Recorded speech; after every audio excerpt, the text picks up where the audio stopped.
Bom dia, pessoal! Sejam muito bem-vindas e bem-vindos a mais uma Manhã Diversa. Como é bom ter você com a gente nessa terça-feira e bom dia, claro, para minha colega de sempre, Roberta Heller. Bom dia, Mariana Zacaron, e bom dia para você que está acompanhando a gente aí de casa. Hoje, dia 3 de maio, nós vamos falar sobre a importância do acolhimento aos imigrantes e refugiados que continuam chegando ao nosso país e te mostrar também alguns projetos de inclusão dessa população. Nós vamos falar também sobre as novidades do INSS. Tem mudança na perícia médica que agora pode ser feita online e está rolando também um pente fino no auxílio acidente. Se você tem alguma dúvida sobre esse assunto, envie sua mensagem para a gente pelo nosso WhatsApp, 32 999 39 7416. E no Bora Rangar, o chefe Arthur Veloso vai te ensinar a fazer uma receita tipicamente mineira. Eu diria que a melhor receita de Minas Gerais, que é o frango com quiabo.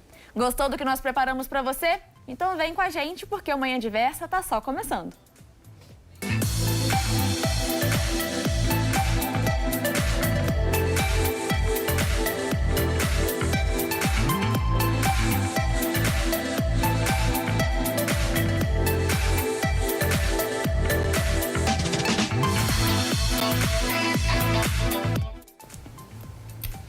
O governo federal anunciou recentemente mudanças no auxílio-doença e no auxílio-acidente. De acordo com o INSS, as medidas pretendem diminuir o tempo de espera na fila de atendimento. E para dar mais detalhes sobre essas novidades, está aqui com a gente a advogada especialista em direito previdenciário, Paula Assunção. Seja muito bem-vinda mais uma vez ao Manhã Diversa para esclarecer um pouco mais sobre essas mudanças do INSS. Realmente, quando fala de INSS, o pessoal fica com a pulga atrás da orelha. Então, vamos esclarecer as dúvidas, né? Seja muito bem-vindo. Bom dia a todos. É verdade, INSS, né, mexe com dinheiro, então as pessoas estão sempre preocupadas. Para a gente começar, então, né? A MP 113, publicada em abril desse ano, alterou a forma como o INSS libera o auxílio para incapacidade temporária, o antigo auxílio-doença. Como era antes e o que mudou com a MP? O que acontece? Durante a pandemia, o INSS utilizou a perícia remota, que era só mandar os documentos e avaliar através do próprio perito. Você não tinha um comparecimento presencial na agência, que estava fechado, porque não podia aglomerar. E aí, tudo bem, as filas foram se aglomerando, filas de espera do INSS. Hoje o INSS conta com mais ou menos 600 mil pessoas esperando resposta de auxílio-doença. Como essa fila está muito grande, muito significativa, o INSS decidiu voltar a ter perícia remota para tentar dar conta dessa fila. Então tem perícia presencial acontecendo nas agências e também perícia remota através de documentos acontecendo via aplicativo do INSS. Realmente a fila está muito grande e a maioria dessas pessoas talvez estejam precisando muito, né, nesse período. Então, tomara que isso consiga aí agilizar essa fila. E se o pessoal de casa acompanha Manhã Diversa, sabe, quando a gente fala de INSS, a gente sempre traz aqui a Paula, porque realmente é especialista, que consegue falar de forma didática. A gente sempre comenta aqui também, né, para o pessoal entender, e aí eu e Mariana também a gente acaba entendendo junto. E continuando então nosso bate-papo, a MP também traz mudanças na regra do auxílio acidente do INSS. O que foi alterado?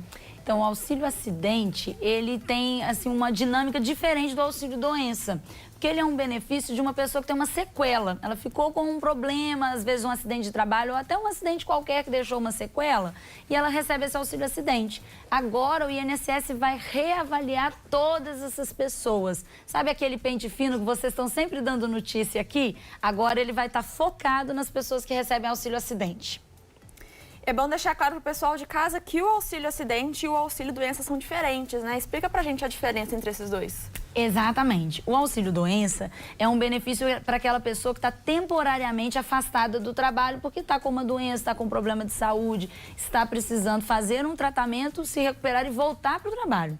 O auxílio acidente, ele é um benefício para quem tem uma sequela. Então, ele está trabalhando, mas ficou com uma sequela. Por exemplo, está mancando, né? Ficou com um movimento reduzido do braço, do cotovelo, do ombro. Ficou com uma sequela. A Covid. A Covid deixou muitas sequelas de cunho respiratório, problemas de atenção, de memória. Então, pode ser também considerado um motivo para a pessoa receber auxílio acidente. A pessoa pode trabalhar e receber o benefício ao mesmo tempo, o que é totalmente diferente do auxílio-doença, que se você está de auxílio-doença, significa que você não está conseguindo trabalhar. Então, não pode acumular os dois recebimentos. E essa alteração pode colocar em risco o recebimento do auxílio acidente, principalmente aos desavisados. O que então o pessoal pode fazer nesse sentido? Sim, ficar atento, porque o INSS está convocando essas pessoas para ser reavaliadas. O que o perito do INSS quer saber? Se a sequela continua ali, se a sequela continua reduzindo a capacidade de trabalho daquela pessoa para que ela continue tendo direito àquela remuneração por mês. Então, tem que ficar de olho. Se você for convocado para perícia, tem que comparecer. E se a pessoa não comparecer à perícia médica, quando convocada, ela pode ser penalizada, ter o benefício suspenso? Como que é? Sim, né? Quando chama para perícia, a natureza da pessoa fica com medo, né? Falar, eu não vou, eu tô com dificuldade para conseguir a documentação. Então, assim, primeiro ponto, vá até seu médico e confira se a sequela continua da mesma forma. Existem até percentuais de redução da capacidade, né? Tem gente que ficou com uma sequela de 60%, de 40%, de 30%. Aí o médico tem que avaliar isso e você, munido dessa documentação, agendar a sua perícia e comparecer. Não ir é pior, porque se a pessoa não vai, o INSS corta o benefício, não quer nem saber. Falar, não veio? Uhum. E, Paulo, em outros períodos já aconteceu esse pente fino e é possível fazer também um balanço das outras vezes, caso tenham havido, né? Se foram realmente efetivas ou se muita gente, igual a gente está falando aqui, os desavisados, gente que precisa mesmo desse benefício e que acabou não comparecendo e que acabou perdendo. Como que você analisa aí a perspectiva para esse pente fino? Ele é realmente efetivo? Então, o governo ele vem fazendo periodicamente essas convocações porque ele quer economizar dinheiro. Ele quer evitar que pessoas que não têm direito ao benefício recebam. Então, as pessoas têm que ficar atentas a isso. Nos outros pente fino, o governo estava focando em auxílio-doença e aposentadoria por invalidez. É a primeira vez que o auxílio-acidente está sendo reavaliado. Para você ter uma ideia, tem gente que está recebendo esse benefício desde 1995. Nunca foi chamado para fazer uma perícia de reavaliação, vai ser chamado pela primeira vez agora. Então tem que ficar atento, né? Nós que trabalhamos com direito previdenciário, a gente vê sempre com cautela essas convocações. A gente sabe que tem que economizar, realmente o dinheiro público é limitado, tem muita gente precisando, então é importante que ele chegue a quem precisa, mas a gente fica com medo porque a gente vê muita gente que não deveria tomando pau. E esse pente fino, o objetivo dele é unicamente corte de gastos ou ele está relacionado a alguma outra coisa, alguma questão do momento atual que a gente está vivendo? Como que é? As duas coisas. Uma excelente análise que você fez. Tem a ver, sim, né, com economizar dinheiro, não deixar que o dinheiro seja gasto com quem não tem direito, mas também tem a ver com essa preocupação do INSS de que tem que reestruturar. Houve uma reforma muito grande em 2019. A verdade é que o INSS ainda está ajustando os ponteiros depois dessa reforma. Existe alguma restrição ou alguma limitação? Por exemplo, só vai ser avaliado pessoas que há 10 anos recebem esse tipo de benefício ou está todo mundo ali junto e que pode sim ser convocado para talvez, né, ser analisado se a situação continua, seja do auxílio-doença, seja do acidente, ou se realmente não tem como mais, né, a pessoa receber esse benefício. O auxílio-doença, eu acredito que não vai ser chamado, porque assim, a medida provisória foi bem focada, né? Nós vamos agora convocar todo mundo que recebe auxílio-acidente.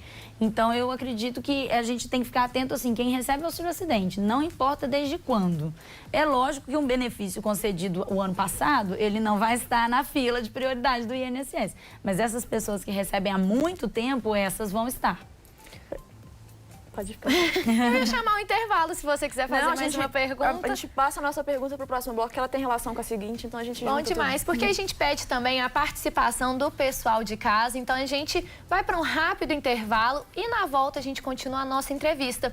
E se você quiser participar com a gente, mande sua pergunta pelo nosso WhatsApp, o DDD é 32 e o número é 999397416. Eu, a Mari e a Paula estamos aqui esperando então a sua participação.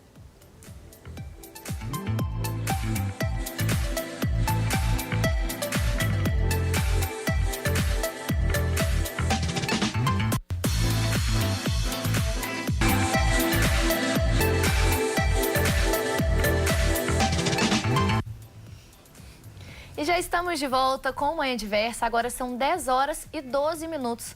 E a gente continua agora o nosso bate-papo com a Paula Assunção, que é advogada especialista em direito previdenciário. E a gente conversa hoje sobre algumas novidades do INSS para o auxílio acidente e também na perícia online. Então vamos a mais perguntas. O pessoal de casa aproveitou o intervalo, tá mandando pergunta pra gente. A gente vai continuar seguindo aqui o nosso script, mas daqui a pouco a gente, coloca aí as dúvidas do pessoal de casa. Então, continuando o nosso bate-papo, Paula, quem pode receber o auxílio acidente pra gente deixar isso bem claro pro pessoal?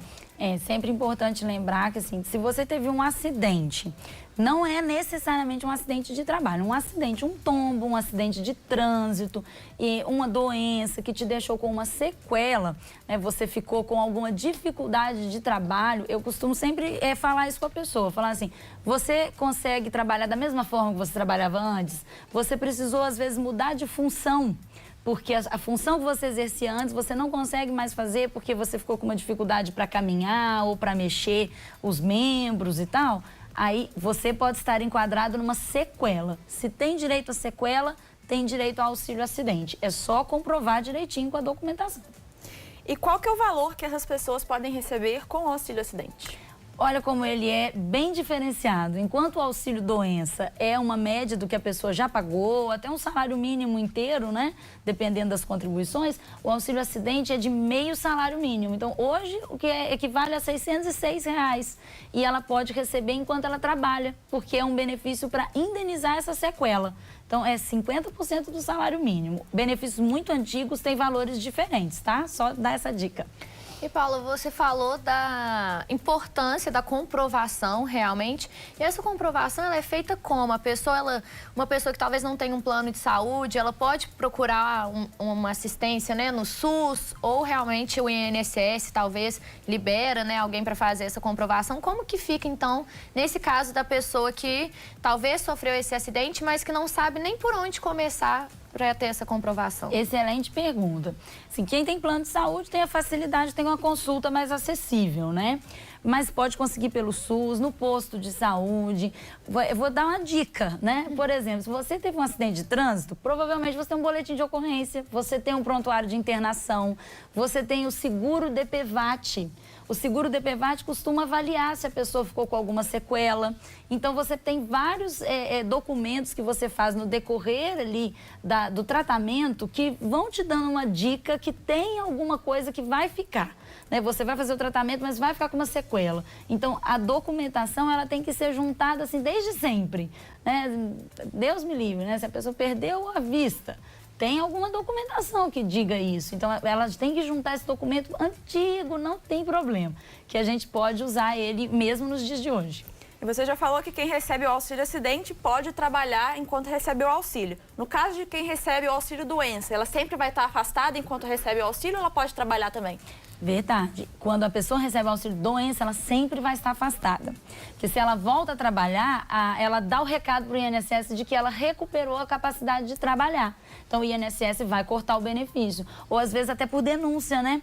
Sabe aquele vizinho que vê e fala assim, está recebendo benefício, mas está saindo todo dia para trabalhar. Ele pode denunciar. O auxílio acidente não tem esse problema, porque como é por conta da sequela, o INSS vai pagar mesmo que a pessoa esteja de carteira assinada, tudo direitinho. E agora uma pergunta é, se eu receber o auxílio acidente, eu posso usar isso para ajudar a me aposentar? Não pode. Essa pergunta vale ouro. Pessoal, o auxílio acidente não conta para tempo de serviço. Por ele ser um benefício indenizatório e ele permite que a pessoa trabalhe, então o INSS não soma ele na conta. E quem está afastado por auxílio doença, o período de afastamento conta como tempo para aposentadoria? Conta, desde que você volte para o trabalho. Se você ficar afastado, falar assim, agora fechei o tempo, vou pedir aposentadoria. Aí não conta. Mas se você voltou a trabalhar e depois fez o pedido de aposentadoria, ele conta. Paula, então vamos às perguntas do pessoal de casa, porque como a gente disse aqui no início, né, INSS é um assunto realmente que chama a atenção porque mexe no bolso das pessoas, coisas assim muito importantes. Então vamos lá, para a rodada de perguntas do pessoal de casa. Vamos começar então com a Sueli daqui de Juiz de Fora, que é o seguinte: quanto tempo dura o auxílio-doença? Eu comecei a receber esse mês, pois estava na fila de análise desde outubro e agora liberou o pagamento, mas eu não vi até quando vai ser o período de recebimento. Então, quanto tempo que dura esse auxílio-doença? Sueli, é uma pergunta até difícil de eu te responder, porque eu não estou acessando o seu INSS digital. Mas eu vou te dar uma dica, assim, dá uma olhadinha em declaração de beneficiário. Nesse link, dentro do INSS digital, declaração de beneficiário, costuma vir a data de cessação do benefício. Como você ficou muito tempo na fila, pode ser que o INSS ainda não tenha lançado a data de cessação. Existem benefícios por tempo indeterminado, mas não é bom a gente confiar, né? É bom ter isso documentado. Por quê? Porque senão você pode perder o prazo, aí perder o dia de marcar a perícia de prorrogação e acabar ficando sem benefício, às vezes por uma bobeirinha. Então, dá uma olhadinha lá. Se você tiver muita dificuldade no site, liga para o 135 e pergunta. Eu quero saber quando que o benefício acaba, para o controle da pessoa mesmo, né? A próxima pergunta é do Edivaldo, que é lá de Passos. E ele fala o seguinte: tive um acidente, afastei e depois de um tempo desliguei da empresa. Faz 5 anos e ainda tem direito... Aí ele quer saber se ele ainda tem direito de entrar é difícil falar INSS, de entrar no INSS, porque fiquei com sequela. Sim, pode fazer o pedido a qualquer momento. O benefício de auxílio-acidente, ele não prescreve. O que prescreve são as parcelas que você não recebeu, não é? Então, assim, não dá para receber os 5 anos para trás se você nunca fez esse pedido. Mas existem casos e casos. Procure um advogado especialista em INSS da sua confiança, porque pode ser que exista, sim, alguma brecha na legislação para te ajudar. Agora, então, a pergunta da Paula Rocha, de Santa Luzia. Ela falou: bom dia, meninas. A gente agradece pelo meninas e também pelo bom dia. E o BPC, o que mudar? Pois tem um filho autista, fiz a perícia há 35 dias e até hoje não tive nenhuma resposta. Pois é, minha xará, você está na fila do INSS. Infelizmente, o INSS está com muita dificuldade de dar respostas. 35 dias, não estou de maneira nenhuma desdenhando, só estou comentando que ainda está dentro do prazo razoável. Mas quando passa de 90 dias, aí eu já te recomendo procurar os órgãos públicos, de repente, né? A defensoria, os escritórios de escola ou um escritório de alguém que você tenha confiança, que lide com o INSS, porque mais de 90 dias sai do razoável. Né? 35 dias a gente ainda tem que dar uma colher de chá para o INSS, mas eu te entendo. Quem precisa de dinheiro, nossa senhora, 30 dias já é demais, eu concordo. Cada dia a mais conta, né? Pois é. E a próxima pergunta é do Robson Luiz, de Contagem. Ele pergunta o seguinte: meu filho operou o joelho e foi afastado por 6 meses. No resultado da perícia, ele vai ter que complementar a renda para ter direito ao benefício. É certo isso? Se ele está afastado, como ele vai pagar? É uma pergunta difícil. Complexa. É uma pergunta difícil. O que acontece? Depois da reforma da Previdência, o INSS começou a também ser muito, assim, muito rigoroso com aquelas pessoas que pagavam abaixo do salário mínimo. Sabe quando a pessoa preenche a guia errado? Ou a gente nem sabe que o salário mínimo aumentou? Esse ano não teve essa confusão? Janeiro foi um salário mínimo, fevereiro foi outro. Muita gente acabou pagando a guia equivocadamente. E aí o INSS não está aceitando essas contribuições. Para essas pessoas terem direito, ele está pedindo para tirar uma guia de complementação. Pode ser o caso do seu filho. Então, a gente tem que dar uma conferida em o que aconteceu, que meses são esses que ele pagou abaixo e o que está havendo. Sabe aquele MEI, né, pagou no MEI? Eu não sei qual é o seu caso, né? Mas a gente tem que verificar. Pode ser que tenha que complementar. Vai fazer falta o dinheiro? Eu sei que vai. Mas pensa assim, complementando e conseguindo o benefício, ele vai conseguir repor esse valor. Paula, estamos bombando aqui, você está sendo sabatinada para saber mesmo, né? Porque realmente são casos aí muito específicos. E aí, eu vou fazer aqui uma pergunta e depois eu vou te perguntar por que você passou o número 135, se eu não me engano. Caso a gente não consiga aqui fazer todas as perguntas, ou o pessoal, tô com essa dúvida. Esse número também serviria para talvez ajudar aí essas pessoas nesses casos ou é melhor buscar uma outra coisa? Não, o 135 é o telefone do INSS, né? Ele é sempre o canal indicado, porque o INSS é responsável por dar essas informações. Mas eu reconheço que, às vezes, a pessoa que te atende do outro lado não sabe te explicar direito.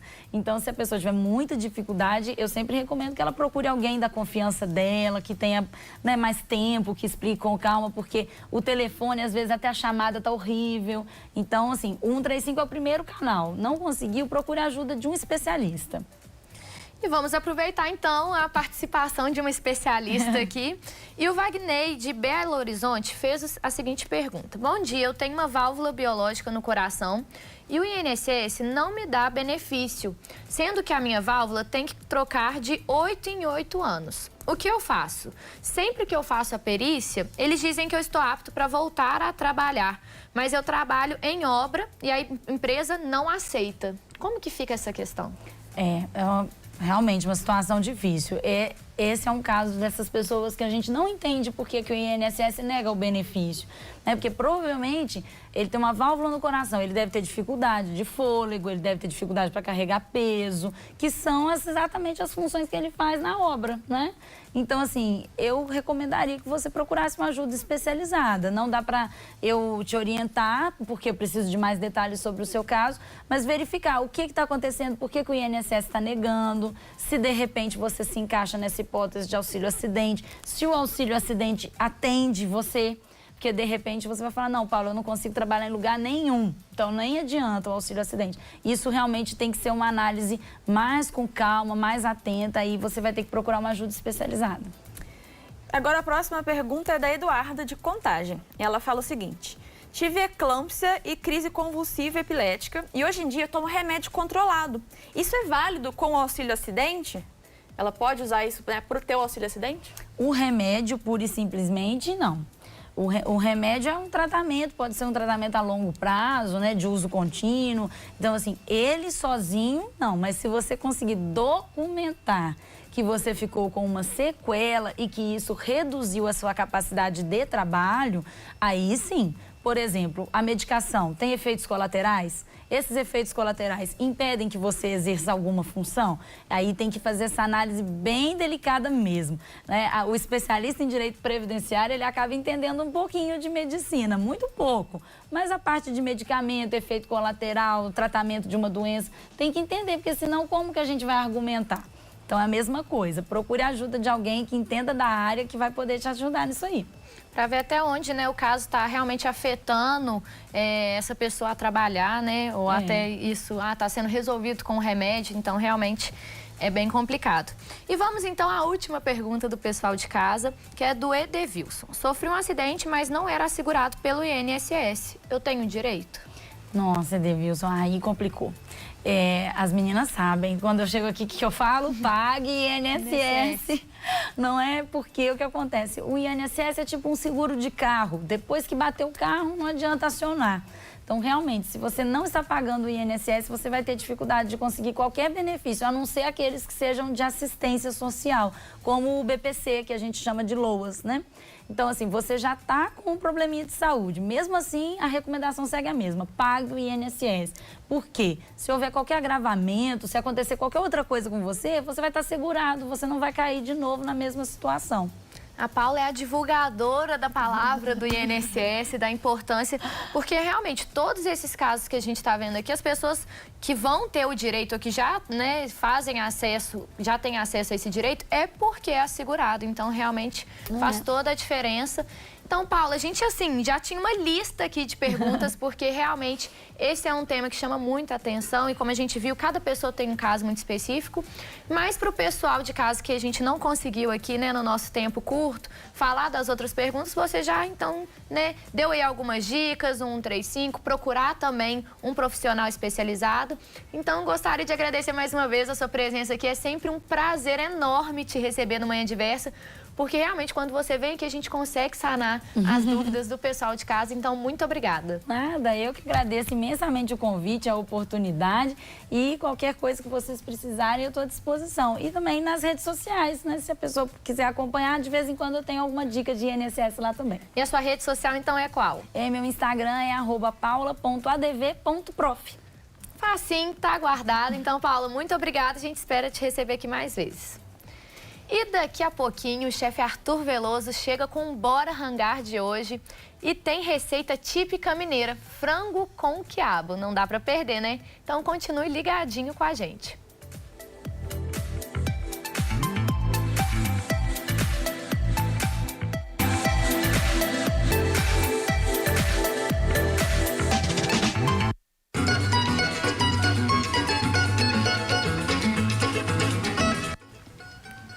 Chegou a hora do quadro mais saboroso do Manhã Diversa e hoje o chefe Arthur Veloso traz uma receita muito esperada por quem acompanha o nosso programa, que é o frango com quiabo, né, Roberto? Queridinho de muita gente, inclusive meu queridinho. Então vamos chamar o Arthur aqui no telão.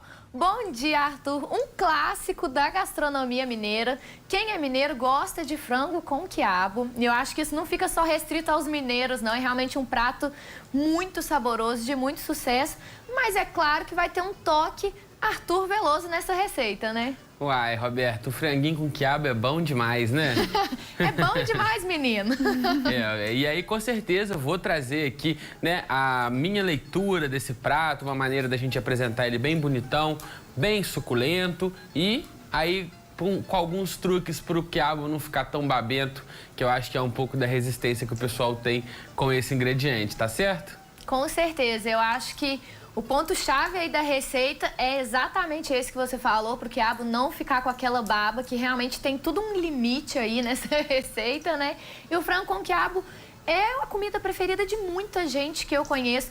Na minha época, há muito tempo atrás, quando eu era vegetariana, o frango com quiabo era o prato que eu mais sentia saudade, assim. Então, realmente, essa receita de hoje, você arrasou. Tenho certeza que o pessoal de casa tá ansioso. Então, bora rangar, Arthur. Bora rangar, Roberto, e matar essa saudade. Isso aí.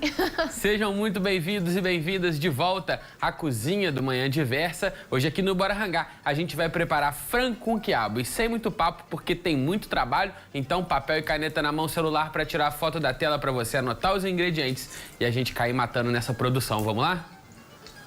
Para fazer esse frango com quiabo, você vai precisar de meio quilo de sobrecoxa de frango, meio quilo de quiabo, uma colher de sopa de sal, uma pitada de pimenta do reino moída, uma cebola, um tomate, uma colher de chá de cúrcuma, 2 dentes de alho, 3 litros de água, uma colher de sopa de farinha de trigo e cheiro verde a gosto. Bom, gente, antes da gente começar, queria falar aqui que a gente está tratando aqui de história, mais uma vez no Bora Rangar. A comida, né, ela tá sempre contando alguma história e aqui hoje a gente está contando a história do nosso estado, a gente está contando a história de Minas Gerais. E a gente está contando a história dos índios, a gente está contando a história dos portugueses e também dos africanos. Aqui a gente tem referência dessas 3 cozinhas, a gente tem modos de preparo que vão celebrar, né, essa nossa miscigenação, essa nossa colonização, todo o processo histórico que fez essa formação da nossa cozinha. E aí a gente tem um prato que é barato, um prato que é democrático, com quiabo que veio da África, trazida pelos escravos, né, pelos negros escravizados aí na época da colonização. E desde quando a Minas Gerais começou a ser ocupada, esse prato também já estava sendo preparado, tá? E aí, então, é muito difícil determinar uma origem certa do prato, é muito difícil dizer quem foi que inventou. A gente sabe que a mineiridade se confunde com esse prato do frango com quiabo, que muitas vezes é consumido com um anguzinho. Então, já prepara o seu angu. Hoje a gente não vai aprender a fazer angu, mas eu vou comer no final com arroz branquinho, que eu acho que, assim, eu adoro o angu e o angu precisa, né, porque esse prato vai muito bem, mas só isso aqui, um arroz branquinho, já me pega muito, tá? Então, vamos lá, ó. Vamos começar temperando nosso frango. Para temperar o frango, a gente vai usar pimenta do reino preta, sal e a cúrcuma. aí tem aqui um ingrediente polêmico nessa história, né? Eu gosto muito de cúrcuma no frango. Isso é uma coisa que eu incorporei no meu dia a dia. Isso não tá ligado à minha mineiridade, e sim à minha curiosidade com a culinária mundial mesmo, né? O frango, muitas vezes, em muitas culturas, ele é temperado com cúrcuma ou com açafrão, que na verdade são corantes naturais, né?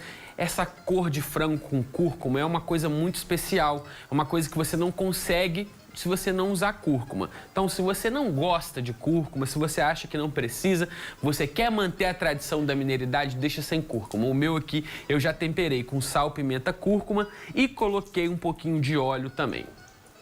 E aí, é claro que você viu ali que na receita fala em meio quilo de frango com quiabo, e eu só tô com 2 pedaços aqui. Aqui não tem meio quilo, né? É porque, na verdade, eu já selei uma parte do frango pra gente ganhar tempo. E esse frango a gente vai cozinhar usando a técnica mais mineira de cocção, que quem é mineiro e gosta de cozinha sabe, é o pinga e frita. Eu vou te ensinar a fazer o pinga e frita, e é o jeito que o seu frango com quiabo vai ficar mais suculento, com a carne desmanchando, bem douradinho, com aquele caldo bem grossinho, né? Do jeito que a gente gosta. Então, eu já tenho uma panela fervendo aqui do lado, que é a panela que vai me auxiliar nessa técnica do pinga e frita. A minha panela aqui, ó, já tá quente. A gente vai começar a selar o nosso frango com a pele para baixo.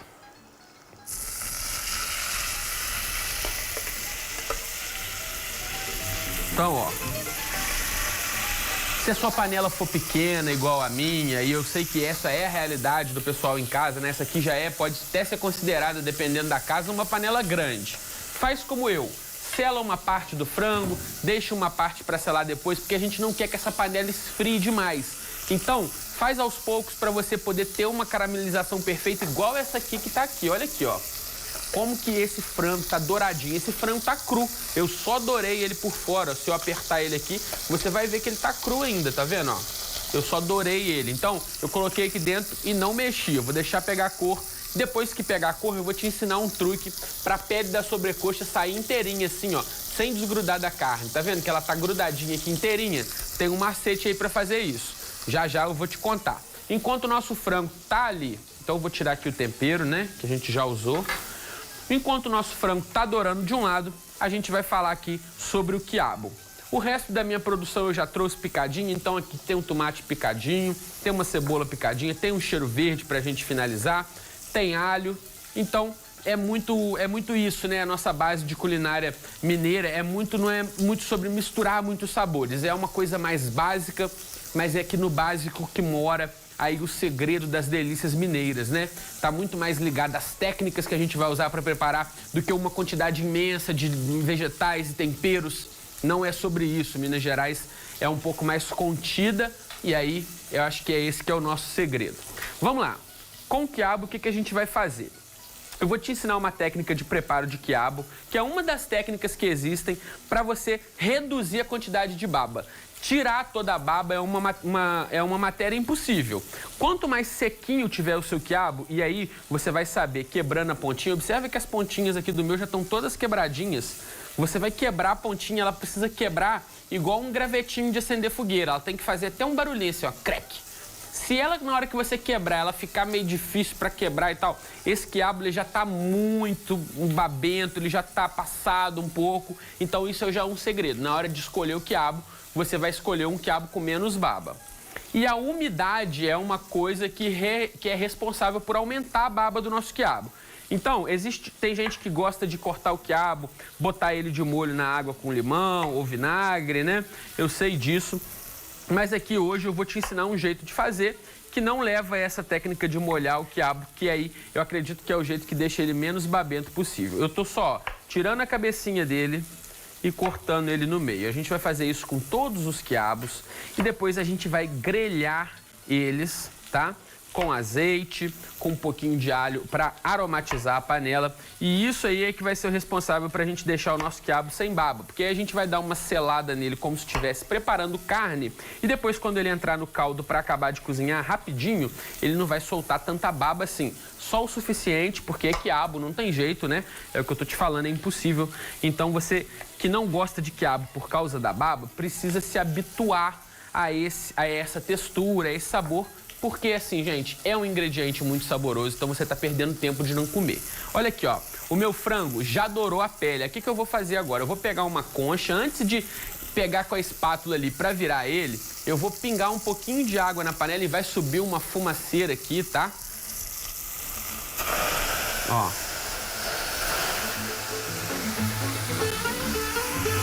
Um pouquinho de água na panela, deixa essa fumaça dar uma baixada. Essa água é para ajudar a gente a soltar a pele sem ela desmanchar, quer ver, ó? Pronto, ó, olha lá, olha aí dentro da panela aí, ó. Por cima aqui, aí, André, pro pessoal de casa ver. Não sei, a fumaça tá atrapalhando bem, né? Vou fazer o seguinte, eu vou mostrar pro João Paulo aqui. Vou tirar um bocado dessa panela do fogo e vou mostrar na câmera aqui pro pessoal de casa ver, porque tá bonito. Melhorou? Tá dando pra ver? Olha aí, ó, a pele douradinha. A gente vai deixar dourar o outro lado aí, ó. Enquanto isso, eu já vou ligar essa minha frigideira aqui do lado, porque aí eu já vou começar a grelhar uns quiabinhos aqui. Eu vou acabar aqui de cortar eles. Aí, ó, vou temperar eles aqui com um pouquinho de sal e pimenta do reino. Não precisa exagerar, tá? É pouca coisa. Na panela bem quente, você vai colocar um pouquinho de azeite. E começa aqui, ó. Começa a colocar o nosso quiabo aqui para ele fritar. Do mesmo jeito que a gente fez aqui com a nossa sobrecoxa, só que agora a pele vai para cima, né? A pele do quiabo para cima, a polpa para baixo. A gente vai deixar dourar de um lado, depois a gente vai dourar do outro. E aí a gente vai ter o nosso quiabo sem baba, tá? Enquanto vai dourando aqui, ó, eu já vou voltar ali para a panela. Agora que meu frango já dourou, eu vou voltar para a panela os outros pedaços do frango aqui.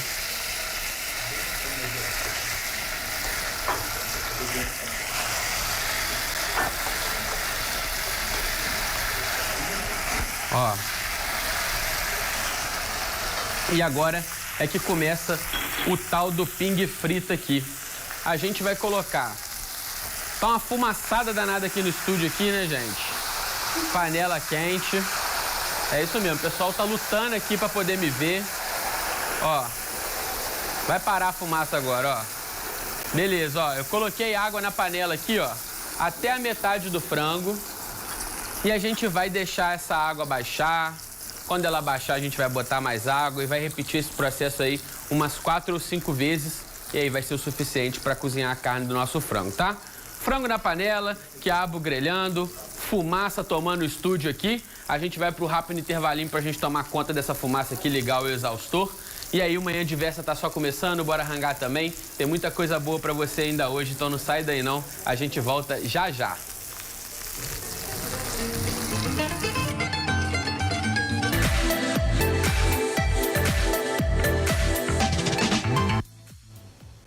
Manhã Diversa de volta para você, agora são 10 horas e 43 minutos e nós vamos começar a falar sobre a questão dos refugiados aqui no Brasil e a importância de acolher essa população entre nós. É isso aí, Roberta. Uma das maiores dificuldades enfrentadas ao mudar de país e se adaptar ao novo idioma, né? E por isso projetos que ensinam português para estrangeiros têm se tornado cada vez mais comuns na nossa sociedade e nós vamos conhecer um deles agora na reportagem. O curso de português como língua de acolhimento tem o objetivo de receber esses refugiados, esses imigrantes que chegam à nossa cidade e oferecer a eles, né, um curso da língua portuguesa e como forma de inserir essas pessoas na nossa cultura. Além de oferecer, né, um curso gratuito a todas essas pessoas, é um direito também, né, que o imigrante, o refugiado tem de ter contato, né, com a língua e com a cultura do país em que eles chegam.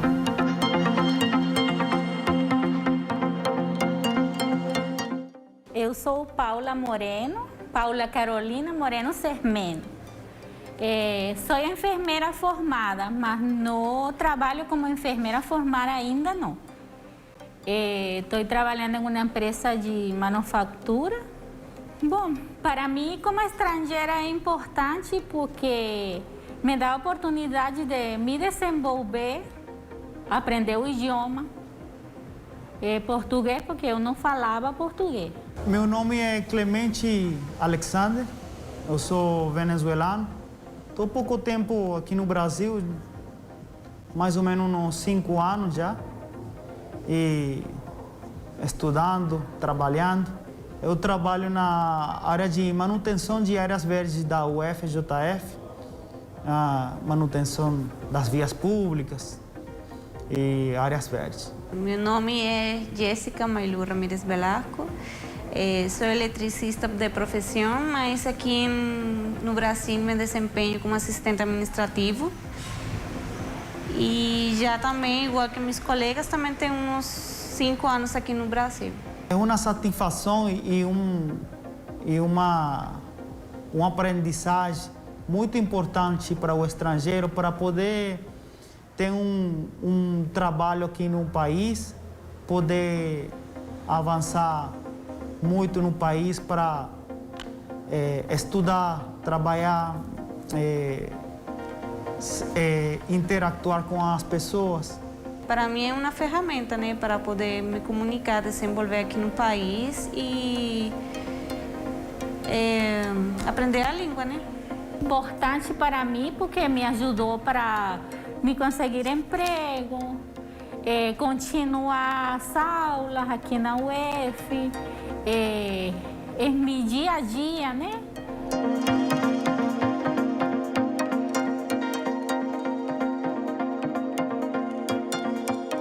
Eu me sinto muito acolhido para o Brasil, muito feliz.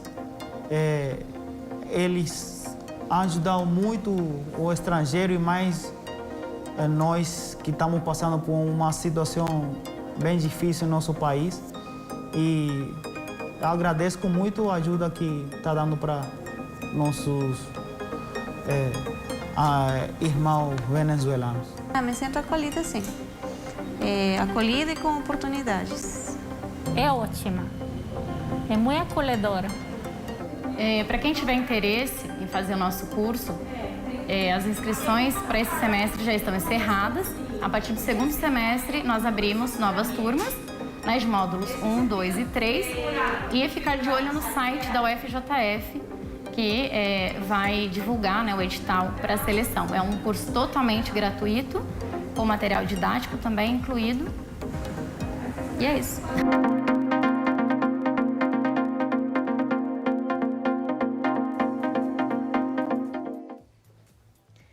E a gente vai conhecer agora um pouco mais do projeto Cátedra, que é bem mais abrangente do que apenas o curso de português para estrangeiros, como a gente viu na reportagem, em situação de refúgio e refugiadas. Vamos então chamar o Netinho Rocha para essa conversa. Bom dia, Netinho, para você. Então conta um pouco mais para a gente sobre esse projeto que tem, né, acolhido tantos imigrantes, refugiados aqui no Brasil e também em Juiz de Fora. Bom dia, Roberta. Bom dia, Mariana. Bom dia para o pessoal de casa. Projeto Cátedra é um projeto interessante, bonito, né? E ele tem aí algumas parcerias. Vou conhecer mais desse projeto agora com o coordenador, que é o Rodrigo. Rodrigo, bom dia. Obrigado pela sua participação. Conta um pouquinho mais do projeto Cátedra para gente. Bom dia a todos. A Cátedra Sérgio Vieira de Mello hoje é um dos programas mais importantes da Universidade Federal de Juiz de Fora. Ela nasce junto com outras 30 e tantas universidades pelo Brasil. É uma conexão com a ONU, o Alto Comissariado das Nações Unidas para os Refugiados, visando exatamente a proteção e ajuda, né, aos refugiados. Então, ele visa essas ajudas a esses refugiados, né? E o objetivo desse projeto, além disso, qual que é? É o que a gente costuma dizer que a Cátedra Sérgio Vieira de Mello é uma indutora de políticas públicas, não é? É um verdadeiro guarda-chuva de projetos dentro da universidade que tenta, a partir das suas ações, não é, ajudar o contingente de pessoas em situação de refúgio e refugiados. Sobre essas ações, né? Como que são essas atividades? Quais que são realizadas? A gente costuma chamar atenção para 3 tópicos que são muito importantes. Dentro da universidade, a gente trabalha com pesquisa, ensino e extensão. No ensino e na pesquisa, a gente tem alguns programas como disciplinas e cursos dentro do mundo do refúgio, né? E na questão da extensão, que é quando a universidade abre as suas portas para a comunidade, nós temos uma série de serviços que vão de serviços da saúde, como auxílio odontológico, auxílio psicológico, auxílio de assessoria jurídica, mas eu gostaria de chamar a atenção de dois que são fundamentais, né? No momento em que a gente está vivendo esse contingente tão grande de refugiados aqui na nossa cidade, que é o nosso programa de acolhimento a partir da língua portuguesa, o nosso curso de língua portuguesa como língua de acolhimento, não é? E um outro programa muito importante que é o de revalidação dos diplomas e com isenção de taxas. Então, do ponto de vista dos programas, é um grande guarda-chuva que abarca todos esses projetos. Ótimo. E agora vamos falar sobre ensino superior, né? Como que funciona a promoção do ensino superior pelo projeto? O projeto, na verdade, está capacitando a possibilidade de que a universidade abra as suas portas para os refugiados, tanto da graduação como da pós-graduação, facilitando o acesso dessas pessoas, né? Como, até mesmo como cotas na pós-graduação. Então, na verdade, a ideia é poder favorecer o acesso e, sobretudo, a permanência desse contingente. E de que forma que esse projeto impacta, né, nos refugiados e nas pessoas em situação de refúgio? A gente costuma dizer que o impacto é duplo, tanto impacta diretamente na vida das pessoas em situação de refúgio ou refugiadas, mas também impacta no dia a dia da própria universidade, porque do ponto de vista dos refugiados é fundamental ter esse acesso e, sobretudo, essa cobertura social, né, que a universidade também ajuda a dar. A universidade é apenas um dos atores desse grande projeto de política pública que nós estamos fazendo, né? Mas é um ator fundamental. Do ponto de vista dos refugiados, obviamente, é a possibilidade que ele tem não só de acessar a universidade a partir de um curso de língua portuguesa, por exemplo, que é o primeiro elemento que o coloca dentro da sociedade, né? Mas existem outras que podem também ajudar a colaborar a fazer com que esse refugiado se sinta também mais pertencente. Já que a gente está falando de universidades, né? O projeto também tem parceria com outras universidades. Conta pra gente como que funciona essa parceria, de que forma que essas universidades ajudam no projeto. Na verdade, assim, a cátedra, ela tem uma fundamentação localizada, regionalizada, né? Cada cátedra, distribuída pelas 33 universidades do Brasil, atuam regionalmente. No caso da gente, em termos de programas e de projetos, a gente não trabalha sozinho, a gente trabalha justamente com outros atores, como a prefeitura, não é? Como outros atores que atuam nessa condição de acolhimento e permanência dos refugiados e pessoas em situação de refúgio. Então, a universidade, na verdade, está junto com a sociedade aprendendo também a como lidar com essa situação e, sobretudo, entende que a permanência dos refugiados na nossa sociedade é um legado importantíssimo, do ponto de vista cultural, sobretudo. Ótimo. E agora, para a gente encerrar, quem quiser saber mais informações, como que deve fazer? Tem algum site? Perfeito. Eu costumo chamar a atenção para a seguinte questão. Nós temos o nosso site da Cátedra Sérgio Vieira de Mello da Universidade, mas quem quiser saber mais, pode colocar lá no buscador, no Google, Cátedra Sérgio Vieira de Mello, UFJF, e a partir disso você tem todas as nossas informações, o nosso Fale Conosco, que é importante para que a gente possa também contatar as pessoas que vêm a partir disso. Excelente, Rodrigo. Muito obrigado pela sua participação aqui no Manhã Diversa. Então, meninas, projeto importantíssimo e muito bonito, né? Netinho, que maravilha poder compartilhar esse projeto aqui no Manhã Diversa. Então, muito obrigada pela sua participação e parabenizo também ao amigo aí entrevistado e também a todos os profissionais e voluntários que fazem parte, né, da cátedra. Como ele falou, são 33 universidades parceiras, então é realmente um projeto muito grande e que visa aí suprir dentro do possível esses inúmeros desafios que os refugiados encontram, né, a chegar aqui no Brasil, porque essa chegada é o primeiro passo, ainda tem muita coisa, né, a ser trabalhada, então que bom que a gente pode contar com esses projetos. Muito obrigada pela sua participação hoje. E ainda no programa de hoje, você vai conhecer uma família de refugiados venezuelanos que se mudou para o Brasil. E nós vamos conversar com uma socióloga sobre esse tema, que, é claro, tá imperdível. É isso aí, Roberto. O pessoal de casa tem que ficar ligadinho. Mas agora a gente tem um recado especial para você que está aí nos assistindo. Domingo é Dia das Mães. E sabia que você pode aparecer com a sua mãe aqui no nosso programa? É muito simples. Mande uma foto de vocês dois juntos para o nosso WhatsApp, que aparece na sua tela. O número é 32 999 39 7416, ou então pelo Instagram da TV Diversa. Na sexta-feira, as fotos vão ser exibidas aqui no Manhã Diversa. Então não perca essa oportunidade, né? Maravilhoso, recado dado, um presente que você não vai gastar nem dinheiro. Então, assim, com certeza a mãe vai ficar feliz aí com a homenagem no nosso programa. Agora sim, não saia daí, porque no próximo bloco tem mais Bora Rangar com a receita de frango com quiabo do chefe Arthur Veloso.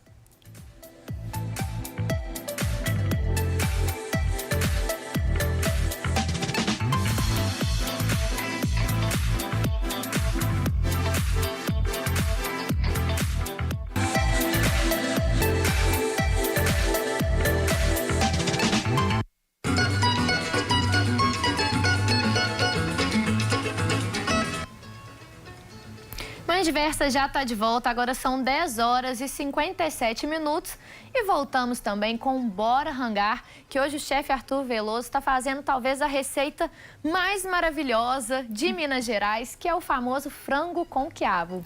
Pois é, Arthur, você já deu aí o truque para poder, né, ajudar a não babar tanto que pessoal de casa que perdeu. Fica ligadinho depois no nosso site para poder ver a receita de novo. Mas eu tô vendo aí que você fez um pouco diferente. O pessoal talvez esteja acostumado, pelo menos eu tô, a ver o quiabo partido em rodelinhas. Você está fazendo ele de comprido. É só uma opção estética ou tem relação com o sabor também? Na verdade, a gente vai separar alguma coisa nesse formato aqui pela opção estética. Você está certíssima para finalização, mas eu vou cortar ele aqui em cubinhos aqui, semi-rodelas, né? Meia rodelinha também, para também manter a tradicionalidade aí. Ah, interessante. Então, quero ver como é que vai ficar a finalização desse prato aí, que é um prato, como a Roberta falou, né?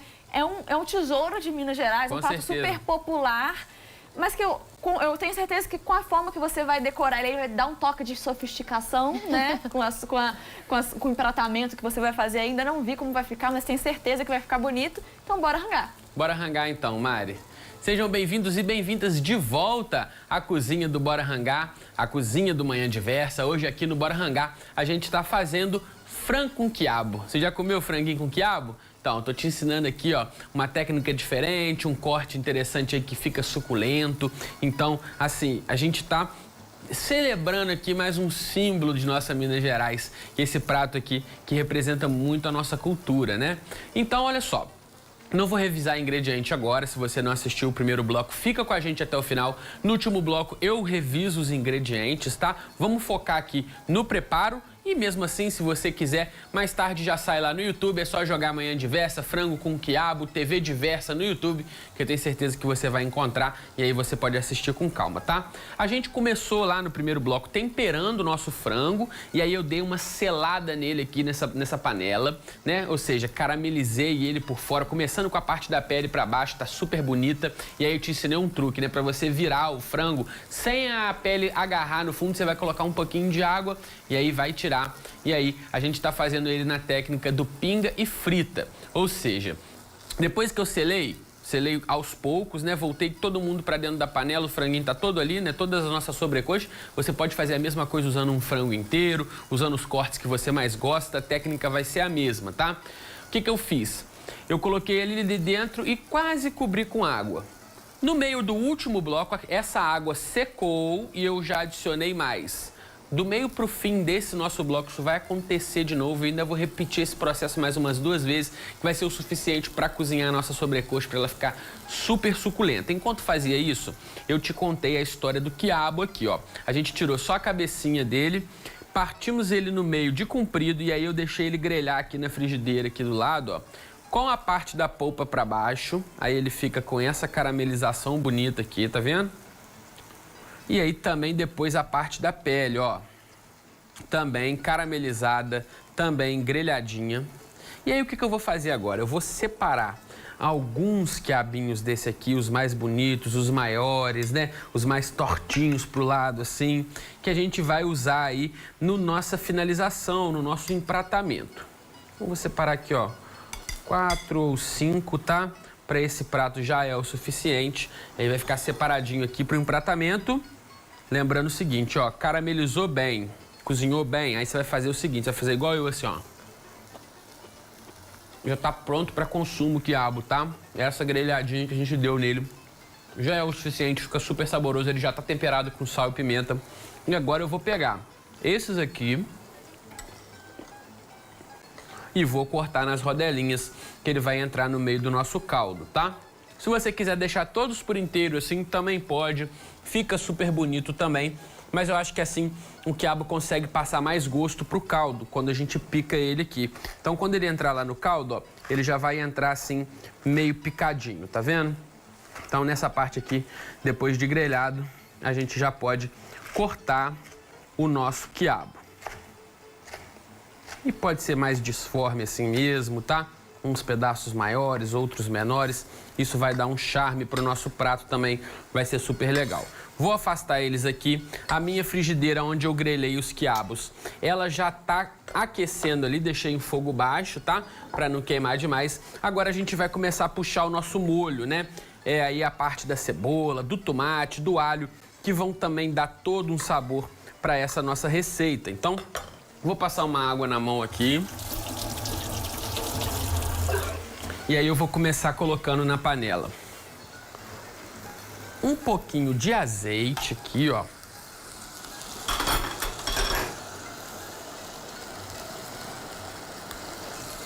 Vou colocar também aqui a minha farinha de trigo, ó.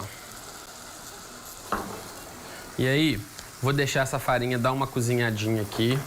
Isso aqui a gente tá fazendo aqui para dar uma engrossadinha no caldo, por mais que nem precise muito, porque o colágeno, né, do osso da sobrecoxa, ele também vai ajudar a engrossar esse caldo. Isso aqui é só para dar mais uma firmeza, é só um macetinho. Se você não quiser fazer, tá tudo bem, vai dar certo igual, tá?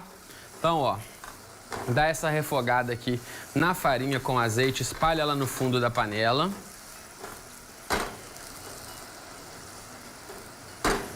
Eu vou colocar mais um pouquinho de azeite na panela agora. Vou aumentar o fogo.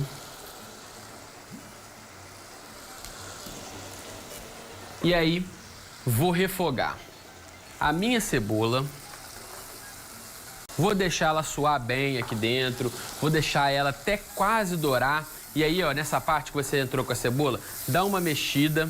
A cebola vai soltar água e aí ela vai ajudar a dissolver melhor essa farinha que a gente refogou aqui, para ela poder não ficar com grumos no final, tá?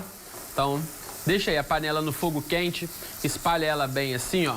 Deixa a nossa cebola dar uma dourada. Na sequência a gente vai entrar com alho, na sequência a gente vai entrar também com o tomate. E aí eu vou aproveitar nessa parte aqui, ó, a água tá quase secando ali, tá quase na hora de colocar mais água para cozinhar esse frango. Mas enquanto isso não acontece, minha cebola tá dourando, o frango tá cozinhando ali, a gente cortou o tomate em cubinhos bem pequenininhos assim, que é para ele soltar bastante caldo, virar quase um molho de tomate, né? Tá vendo? Só que aí, o miolo do tomate, geralmente o pessoal corta e joga fora, né? O que você vai fazer? Você vai aproveitar ele ao máximo aqui, ó. Você vai colocar ele numa peneirinha igual eu fiz aqui, e aí você vai amassando ele aqui contra a peneira. Ih, minha peneira se rompeu aqui, ó. Vou fazer com a mão que vai ser mais fácil. Esfrega ele na peneira assim, ele vai soltar um caldinho ali pro fundo, ele vai segurar a semente que tá cheia de acidez, e aí esse caldinho a gente também vai aproveitar ele aqui. É só uma questão para aproveitar ao máximo os ingredientes. Faz isso o máximo que você conseguir, vai sair essa aguinha aqui, ó. E aí a gente vai usar junto com o nosso tomatinho, tá? Então vamos lá, ó. O frango já tá na hora de adicionar mais água. Como é que eu sei que tá na hora? Ali no fundo tá só uma emulsão, que tem muito mais óleo e gordura do frango que foi soltando do que a água. Eu sei disso por causa do barulho. Por causa do barulho que tá fazendo. Eu vou chegar com o microfone pertinho aqui da panela para vocês escutarem. Tá vendo que tá fazendo um barulhinho de fritura? Conseguiu pegar aí, produção? Então, ó, esse barulhinho de fritura é sinal de que a água aqui já secou. Então, a minha água tá quente, eu só dei uma reduzida na temperatura para ela não ferver tanto. Vou colocar a água aqui, ó. Nessa terceira, já pode colocar a água até quase cobrir o frango mesmo, que aí já vai ser quase o suficiente para ele já cozinhar. A cebola aqui, ó, também já deu uma boa dourada por baixo. Olha aí que coisa linda essa cebola, que já tá no ponto de adicionar o nosso alhinho. Deixa esse alho soltar um perfume na panela. Cuidado para não queimar, tá? O alho queimado vai dar um amargor no preparo, vai ficar exagerado. A gente quer que o alho cozinhe, ele dê uma fritada, mas se você dourar demais, você vai botar tudo a perder. Então, ó, refoga um pouquinho o alho mexendo assim para ele não queimar. A cebola já está com uma cor maravilhosa. Isso é sinal de que a panela também já está com a temperatura bem alta. Então, qualquer bobeada, o seu alho queima aqui. E aí, ó, abre um espaço aqui no cantinho. Coloca esse tomate para refogar também. Deixa ele derreter bastante aí. E aí ele vai soltar bastante água. Ele vai incorporar junto com essa farinha. Daqui a pouco a gente passa tudo junto para uma panela só pra gente servir. Direção, quanto tempo que a gente ainda tem de bloco? Ó, eu vou tirar essa sujeirinha aqui. Michele falou assim que a gente ainda tem mais tempo para ficar juntinho. Fiquei feliz aí com essa informação, porque aí eu posso contar com um pouco mais de calma aqui o que a gente está fazendo, né? Se você ligou a televisão agora, a gente está fazendo frango com quiabo. Olha só que coisa linda, né? O meu frango tá aqui dentro, ó, cozinhando na técnica do pingue frita, né? Essa é uma técnica muito mineira, é um preparo, a gente pode fazer com todo tipo de carne ela, tá? Principalmente carne de segunda, né? Ela vai demorar mais para cozinhar a nossa carne e isso é sinal de que o colágeno, as fibras ali, o colágeno que tem entre as fibras, a gordura entremeada, ela vai derreter mais devagar. Isso vai fazer com que as células da carne, né, vão ficando mais macias e suculentas. É o jeito mais gostoso que tem de cozinhar. Não é à toa que Minas Gerais aí, ó, é considerada a melhor cozinha do Brasil. Não é porque eu sou mineiro, não tô puxando sardinha pra minha brasa, não. Que eu tenho certeza que se você não é de Minas Gerais e tá assistindo o Bora Rangar, tá concordando comigo, não é verdade? Então aqui, ó. Aí, o nosso franguinho tá ali no pingue frito. Ele seca, eu vou ali e coloco mais água. A gente vai fazendo isso até ver que tá soltando do osso, até ver que a carne cozinhou. Aí aqui nessa outra panela, onde eu grelhei o quiabo, eu refoguei uma cebola, refoguei um alho picadinho. Depois que a cebola já estava bem refogadinha, o alho também, a gente entrou aqui. E antes disso, né, coloquei um pouquinho de farinha de trigo, que é para engrossar o caldo. Você vai ver que isso aí faz uma diferença doida, tá? Aí eu entrei com o tomate aqui, ó, e tô deixando ele derreter, ele soltar bastante água, que aí ele vai dar um molho aqui pra gente, né? Vai passar toda a sua umami, o seu dulçor, né? E aí com a refoga também a gente acaba reduzindo a acidez dele, né? Que é muito pronunciada, mas bem cozidinho, a acidez ela vai se esvaindo, ela vai embora, né? A gente consegue equilibrar bastante a acidez do tomate. Depois que eu ver que o meu tomate tá bem cozidinho aqui, aí eu vou entrar com o quiabo picadinho. Aquele outro maior lá que eu separei, a gente vai usar na finalização, vai botar ele bonitão no prato, você vai ver como vai ficar bonito. Thiago, meu estagiário, tá lá na cozinha, cozinhando aquele arrozinho branquinho para acompanhar isso aqui, minha senhora. Ó, vou te falar, hein, eu acho que eu nunca comi tão bem nesse Bora Rangar aqui, hein? Hoje o bicho vai pegar. Tô com a boca cheia d'água já e tá só começando. Vamos fazer o seguinte, vamos pro rápido intervalinho. Tá. Então, não é pra ir pro intervalo ainda não, a gente vai e fica mais aqui, ó. Eu quero que você observe aqui nessa panela, eu tô no suador aqui hoje. Ô, João Paulo, liga o ar-condicionado pra mim aí. O João Paulo vai ligar o ar ali. E aí, ó, olha aqui como essa panela já vai mudando de cor. Isso é uma coisa muito interessante, né? O tomate, conforme ele vai cozinhando, ele vai avivando aí, né, a sua característica de cor, ele fica mais vermelho. E é por isso que a gente escolhe aí um tomatinho bem vermelho, para que isso se ressalte cada vez mais, para que isso aqui, ó, fique bem gostoso no final, com aquela cara bonita. Então, dá uma atenção para essa panela aqui, refoga o seu tomate. Você pode muito bem, ó, deixar ele aqui e esquecer. Mas aí você corre o risco de deixar ele queimar, você corre o risco aí dele passar. Então, se você faz cozinhando, você faz tudo bem. Vamos aproveitar então para mandar beijo pra galera de casa, ô direção? Vamos fazer o seguinte, ó. Na sexta-feira, a gente fez comida pantaneira aqui no Bora Rangar. Aí, a Carol Pinheiro, lá de Bom Jesus, que sempre acompanha o Manhã Diversa, falou assim pra mim, eu saí do programa, eu entrei no meu Instagram, @chefarturveloso, se você não me seguiu ainda.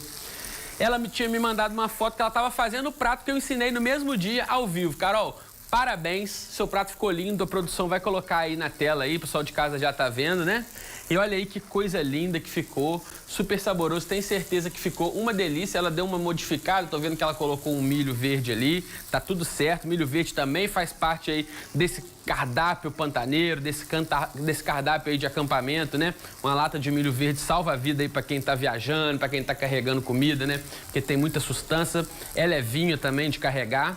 E aí, coisa boa. Também tem um abraço aqui, ó, pro Henrique Vieira, da Pieve, que é lá de Barbacena, Minas Gerais. O Henrique vibra muito quando eu faço aqui comida de boteco. E tenho certeza que hoje ele tá adorando. Porque o frango com quiabo, por mais que, né, seja comida mineira, a gente sabe que ele tem seu lugarzinho na botecada também, né? Uma comida de sustância, principalmente como comfort food, né? Que é aquela comida de curar ressaca, a comida, né, da segunda-feira, né?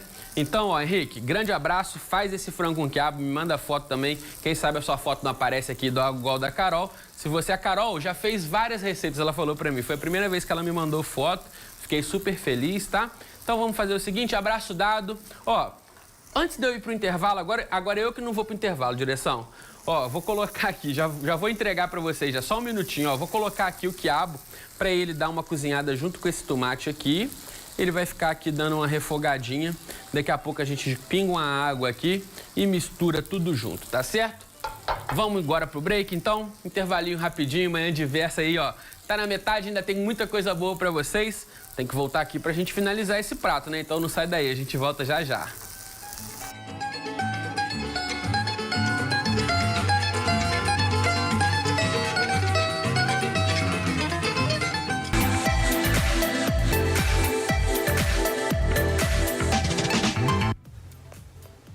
E já estamos de volta com o Manhã Diversa, agora são 11 horas e 15 minutos.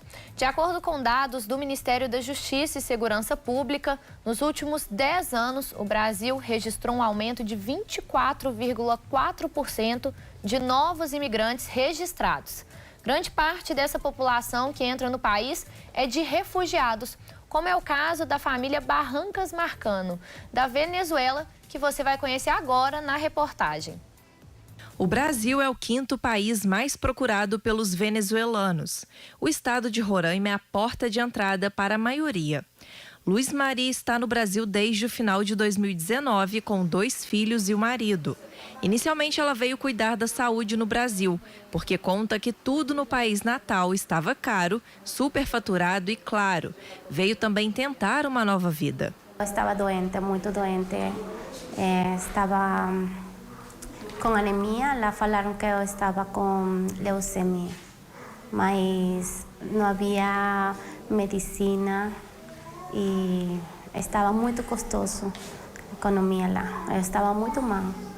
Meu marido morou no Peru 1 ano e 5 meses. Ele voltou para a Venezuela porque eu estava muito mal. Não davam esperança de que eu ia a viver. Ela estava muito ruim. Não dá para viver bem, é salário pouco. E tudo é dolarizado lá, tudo muito caro. Esse trabalho não dava para, o salário não dava para uma cesta básica completa, não. Então o salário lá não dava nem para comprar uma cesta básica? Não, e medicamento. Ela começou a fazer tratamento, mas com a pandemia não conseguiu dar continuidade, o que também atrapalhou o trabalho. Ela cuidava de uma idosa e foi mandada embora por causa da pandemia. Ela deixou para trás irmãos e os pais. A mãe, que estava na Venezuela, passou necessidades financeiras na pandemia e não conseguia comprar alimento. 3 meses depois de chegar ao Brasil, veio uma triste notícia. Sua mãe morreu vítima de um infarto. Para mim, falar de minha mamãe é muito difícil, porque ela, antes de ela morir, um dia antes eu falei com ela. Todo estava fechado e ela não podia sair de onde ela estava para conseguir alimentos. E ela teve que andar muito, meia hora caminhando, andando para conseguir alimento. Meia hora para ir, meia hora para voltar. e não tinham alimento. Eu estava trabalhando aqui, mas o salário meu ia chegar segunda-feira. E eu falei, mãe, eu vou enviar a você para comprar medicamento e alimento para você. Mas não deu porque ela morreu.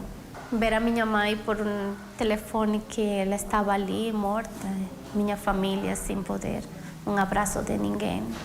Dos mais de 700 mil venezuelanos que chegaram no Brasil desde janeiro de 2017, 47% resolveu ficar e morar no Brasil. Só para se ter uma ideia, aqui nessa casa eram 4 pessoas durante 2 anos e 6 meses. Mas há uma semana esse número quadruplicou. Agora são 16 pessoas morando só aqui. Todos são da família da Luizmari, entre 2 a 30 anos. A cunhada está grávida de 4 meses e também veio tentar uma vida no Brasil. Hoje, uma das principais dificuldades dessa família é conseguir emprego. Dos adultos, somente um trabalha. A alimentação, onde dormir, higiene pessoal, tudo fica mais difícil. Tudo porque estão chegando uma só pessoa é muito difícil. Mas eu sei que se eles conseguem trabalhar, vai ficar tudo bem. Ela conta que com tanta gente, não tem cama para todo mundo dormir. Só colchão ao piso. Algum. Sofá que está ali. Assim. Ou todos juntos um colchão. Mas mesmo com toda essa situação, a vida na Venezuela estava muito mais difícil. Então, Luizmari incentivou eles a virem para o Brasil. O grupo demorou mais de um mês para chegar em Juiz de Fora, porque precisavam de dinheiro para a passagem de avião. Pai, o que vamos fazer? Você tem que sair de lá, pronto. Pronto, tem que sair de lá pronto, porque como vamos fazer? Cada dia tudo está mais difícil, não dá para comer, não há trabalho. E como vai fazer? Tem que sair de lá. Mas a viagem foi muito difícil. Muito difícil. Na Venezuela para a fronteira foram 4 dias. Porque a carretera rompeu. E eles ficaram em um lugar sozinhos, toda a gente que vem no ônibus. E tiveram que procurar madeira para cozinhar ali onde estava. E havia chuva, tinha que tomar água de chuva para sobreviver esses dias. Depois chegaram, sacaram as documentações, ficaram em Boa Vista 1 mês e meio, ficaram sem dinheiro. O dinheiro que trazia ele para cá acabou. As meninas enfermaram porque estavam na rua com chuva e sol. O jeito foi a Luizmari e o marido pegarem um empréstimo para a viagem da família. E deu certo. O vídeo do reencontro foi emocionante.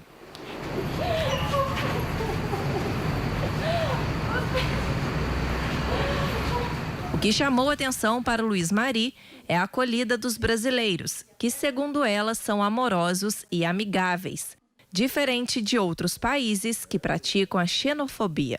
Que era melhor, as pessoas são muito amistas, são muito boas, legal. Tratam melhor as pessoas aqui. Outros países há muita xenofobia, muita. Estão passando mal os venezuelanos em outros países. Aqui é muito diferente.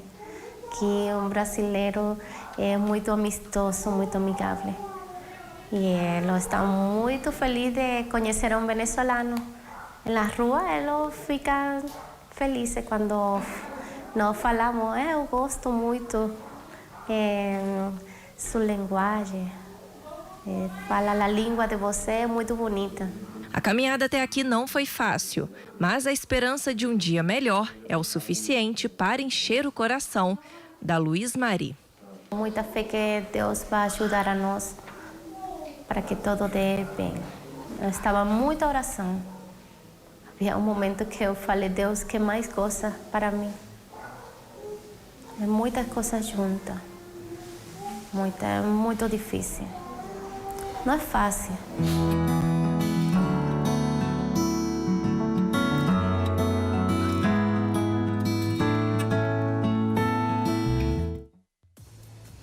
A partir de agora, a gente conversa com a socióloga Luciana Haider, que está aqui com a gente para falar um pouco sobre a importância de acolher esses refugiados de diversas nacionalidades que não param de chegar no Brasil. Então, bom dia, Luciana. Seja muito bem-vinda à Manhã Diversa. A gente viu aí no VT realmente a importância desse acolhimento, né? Seja muito bem-vinda. Muito obrigada. Bom dia, meninas. É um prazer estar aqui na Manhã Diversa para discutirmos, falarmos, refletirmos um pouco sobre uma temática tão importante. E a gente já viu um pouquinho, né, sobre a importância de entender o que leva uma pessoa a sair do seu país. Na reportagem a gente viu alguns desses motivos que levaram, no caso dessas pessoas especificamente, a virem, né, buscar refúgio em outro país estranho, com uma cultura e língua diferentes. Quais que são, então, os principais fatores que levam uma pessoa a se tornar um refugiado? Essas pessoas, esses cidadãos, quando saem dos seus países, das suas nações, geralmente eles saem por algumas questões muito dramáticas. Problemas com seus direitos fundamentais, seus direitos humanos, situações políticas, guerras, toda espécie de miséria e de dramas sociais. Então, essas pessoas, quando saem dos seus países em busca de uma vida melhor, eles realmente buscam vir para um lugar onde possa ser acolhidos, podem ser mais respeitados nos seus direitos e seus deveres. E é importante que a gente lembre que essas pessoas em suas nações são cidadãs. Então, quando elas saem de lá e vêm para um país como o nosso, por exemplo, elas esperam continuar sendo. Isso é muito importante do nosso ponto de vista, de nós que também somos cidadãos, de recebê-los com todos os seus direitos, seus deveres, etc. E como a gente viu também, essas pessoas, elas chegam aqui já muito fragilizadas por tudo que ela passou e por tudo que eu acho que ainda tem em mente também, que ainda vai passar, né? Qual que então é o papel, a importância da sociedade acolher, receber essas pessoas, né? Porque realmente elas já estão fragilizadas. É verdade. Como cidadãos que somos, e a gente não pode esquecer disso, o papel da sociedade é manter a respeitabilidade, mas sobretudo o acolhimento. Sobretudo, a assistência a esses povos. Esses povos chegam com toda sorte de tristezas, de dramas. A gente acabou de ver, né, como que essa família com tantos filhos, com tantas impossibilidades de realizarem-se em outro país, chegaram com esses dramas todos. Então, a sociedade, principalmente nós, cidadãos, temos o papel e o dever de acolhê-los. E esse acolhimento é fundamental para que eles se percebam também cidadãos como nós. Eu penso que ser cidadão é isso, é a gente ter direitos e deveres. E a gente tem uma Constituição que reza, né? Ou seja, a gente tem que dar o direito às pessoas, nós, dos nossos países e de outros, a ter a capacidade de serem dignas. A dignidade da pessoa humana tem que ser preservada, sejam essas pessoas quem forem. Eu acho que a gente, no nosso conforto, a gente tem uma dificuldade muito grande, talvez, de imaginar como deve ser passar por isso, né? A gente vê muitas histórias de pessoas dentro do próprio Brasil que vão de uma região a outra e passam por dificuldades dentro do próprio país, sendo cidadãs daquele país, conhecendo a língua daquele país e mesmo assim, esse processo de mudança é difícil. Agora, você imagina você sair de um país e vir para um país que você não fala a língua, que você não conhece as pessoas, que você não é, a princípio, um cidadão, né? É preciso passar por um processo burocrático também para conseguir documentações e enfim. E além disso tudo, né, ter que começar uma nova vida. Então, além da jornada, a gente viu como foi, no caso da reportagem, a jornada que eles tiveram, né? Uma jornada muito longa. Sim. Só para começar do zero aqui, né? Então, eu acho que a gente entender, talvez, essa fragilidade e entender essa necessidade de acolhimento, com certeza ajuda muito a gente a entender um pouco mais da nossa importância, do nosso papel de realmente abrir os nossos braços para essas pessoas, né? Muito importante. É verdade, é verdade. E as imigrações venezuelanas, que é o caso a gente viu na reportagem, haitianas e colombianas, são as principais responsáveis pelo aumento no registro de imigrantes no Brasil. Quais que são, então, as primeiras necessidades que essas pessoas têm quando elas chegam no novo país? Bom, eu acho que a primeira e grande urgência é alimentar, né? Essas pessoas já chegam de um processo, como nós bem vimos agora, cansativo, um processo dificultoso, cheio de medos, cheio de inseguranças. Então, quando chegam aqui, vocês imaginem, né? A fome é o primeiro e mais urgente movimento. Então, acho que a primeira urgência que a gente tem que conseguir colocar essas pessoas num momento de dignidade é a questão da alimentação. Essas pessoas chegam cansadas, elas não têm onde dormir, elas não têm onde estar, elas não têm onde colocar os filhos. Então, primeiro, me parece que a urgência maior é a questão da carência alimentar. A maior urgência. E, claro, a partir daí, já com algumas, né, situações mais de necessidades primárias já satisfeitas, aí sim, pensar na questão do idioma, pensar na questão de onde vão ficar, da empregabilidade, da aceitação. Infelizmente, a gente tem no nosso país alguns movimentos que o padre Júlio Lancelotti, em São Paulo, tem uma campanha muito bonita, um trabalho muito bonito. Ele tenta de todas as formas, através dos seus movimentos assistenciais, a evitação da aporofobia, que é essa aversão que nós temos às pessoas vulneráveis, aos pobres, por exemplo.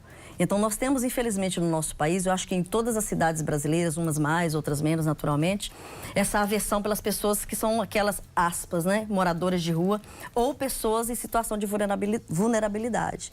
Eu penso que esse movimento social, exatamente do acolher, do respeitar, do ofertar, do assistir, é fundamental para que essas pessoas cheguem aqui e não caiam numa vala comum, que é a vala da violência, do roubo, da marginalização e etc. E, Luciana, quando a gente pensa em sociedade, a gente pensa nessas desigualdades também e, é claro, na comunicação, que é, né, onde flui. Então, realmente, quando a gente pensa na questão do idioma, hoje mais cedo a gente trouxe um projeto da UFJF que também trabalha essa questão do idioma com os refugiados. O idioma, ele é realmente uma barreira que vai impactar essa chegada, né, do refugiado no novo país de uma maneira bem severa, assim. Então, eu gostaria que você falasse um pouco mais quais são essas barreiras, das mais básicas até as mais, assim, de destaque ou preocupantes? Pois é, vocês imaginem, né? Chegar num país onde você não fala o idioma dessas pessoas, onde você não se faz entender e a recíproca também é verdadeira, como que você vai pedir socorro, inclusive? A dificuldade, né? Então, o idioma é uma das grandes barreiras que esses movimentos migratórios trazem, especialmente para um país como o Brasil. Nós vimos na reportagem essa característica que nós brasileiros temos de sermos acolhedores, e somos. Mas ainda assim, a barreira do idioma é fundamental que a gente vença essa barreira. Esses projetos como o da Prefeitura, da UFJF, de ajudar, de auxiliar essas pessoas a aprenderem o português é fundamental, inclusive para que elas possam se inserir socialmente, na tentativa da busca de um emprego, na tentativa de mostrar que vieram, de explicar quais são as suas situações, inclusive com a perda de cidadania.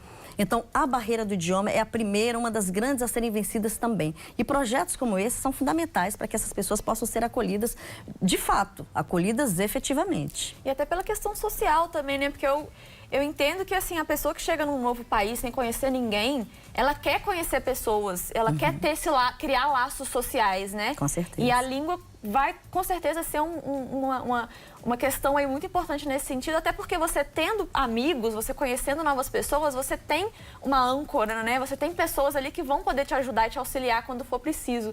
Então, vai disso tudo aí que você falou, até a questão de realmente social e afetiva, né? De conhecer e criar novos laços, né? E a comunicação é fundamental, não é, meninas? Ou seja, olha o que nós estamos fazendo aqui. Nós estamos falando de um drama social e é através da comunicação que nós estamos nos fazendo entender.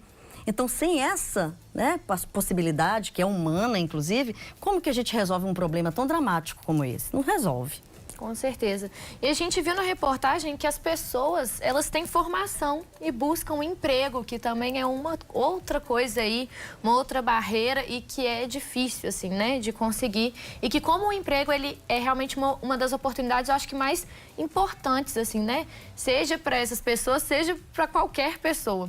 Então, tinha até uma enfermeira formada na matéria, né, do projeto Português para Estrangeiros. Um dos grandes desafios seria, talvez, a remuneração, porque existe também os casos que muitos aproveitam essa necessidade dessa pessoa por emprego para talvez pagar menos, Sim. ou enfim, explorar essa pessoa. Isso também a gente tem que falar sobre, né? Um dos grandes dramas, né, mais um, é a informalidade. Essas pessoas chegam numa precariedade tão grande que qualquer tipo de trabalho elas abraçam, naturalmente, né? E olha que não são só elas. A gente tem, inclusive, no nosso país, uma informalidade muito grande, tem crescido nos últimos anos. O que é muito triste, é uma prova da precarização do trabalho no país que a gente vive. Então, essa informalidade, muitas vezes, traz situações muito diversas a essas pessoas. A própria escravização do trabalho. Então, eu não tenho o que comer, eu não tenho o que fazer, então qualquer coisa que me oferecer eu vou lá e pego. E isso é muito triste, né? Para uma sociedade que se pretende democrática, uma sociedade que se pretende cidadã, para que a gente possa ver crescer não só os nossos, como os outros. E para evitarmos, sobretudo, aquilo que também foi falado no começo, que é a xenofobia. A gente muitas vezes não tem essa sensação por sermos calorosos, por sermos, né, pessoas muito adeptas a todos os povos, a gente não tem muitas vezes a sensação que nós somos xenófobos. Mas às vezes nós somos xenófobos sim, em situações das mais adversas possíveis. Então, de repente, esse momento do trabalho, o trabalho na carteira assinada, fugir da informalidade, é uma das formas da gente conseguir colocá-los, realocá-los na sociedade que a gente vive, que já está tão, né, precarizada com todas as suas questões de crise econômica, etc. Luciana, a gente vai para um rápido intervalo. Na volta a gente vai resgatar um pouco, inclusive sobre essa informalidade, porque a maioria desses refugiados, desses migrantes, estão na informalidade, como que isso pode impactar. Então a gente vai para um rápido intervalo e você aproveita então para mandar a sua opinião ou então comentário para a gente sobre esse assunto pelo nosso WhatsApp que vai aparecer aí na tela para você. Então não sai daí porque a gente volta daqui a pouquinho.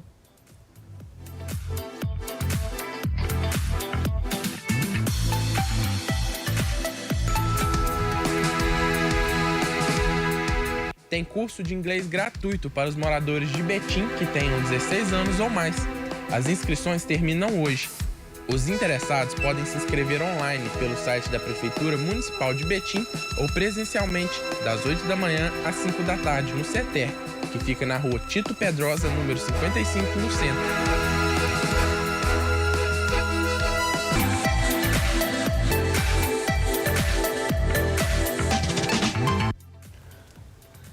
A gente continua agora o nosso bate-papo sobre a importância do acolhimento dos refugiados com a socióloga Luciana Haider. É Haider ou Aider? Haider. Só para ter certeza que a gente está falando certo, sempre importante, né? Seja muito bem-vinda mais uma vez ao Manhã Diversa. A gente está falando de um assunto muito importante. Entender também o nosso papel nessa situação, né? De realmente acolher os refugiados, porque a gente precisa ter empatia também, entender um pouco mais das dificuldades que eles estão passando, né? E a gente falou no final do último bloco um pouco sobre a questão da informalidade. Essas pessoas chegam aqui, muitas vezes se vêem em condições de trabalho abusivas, em trabalhos informais. Muitas pessoas que são extremamente qualificadas para fazer certo trabalho, tendo que, né, às vezes, não podendo trabalhar na sua área de formação ou tendo que estar trabalhando por um salário que é abaixo do mínimo.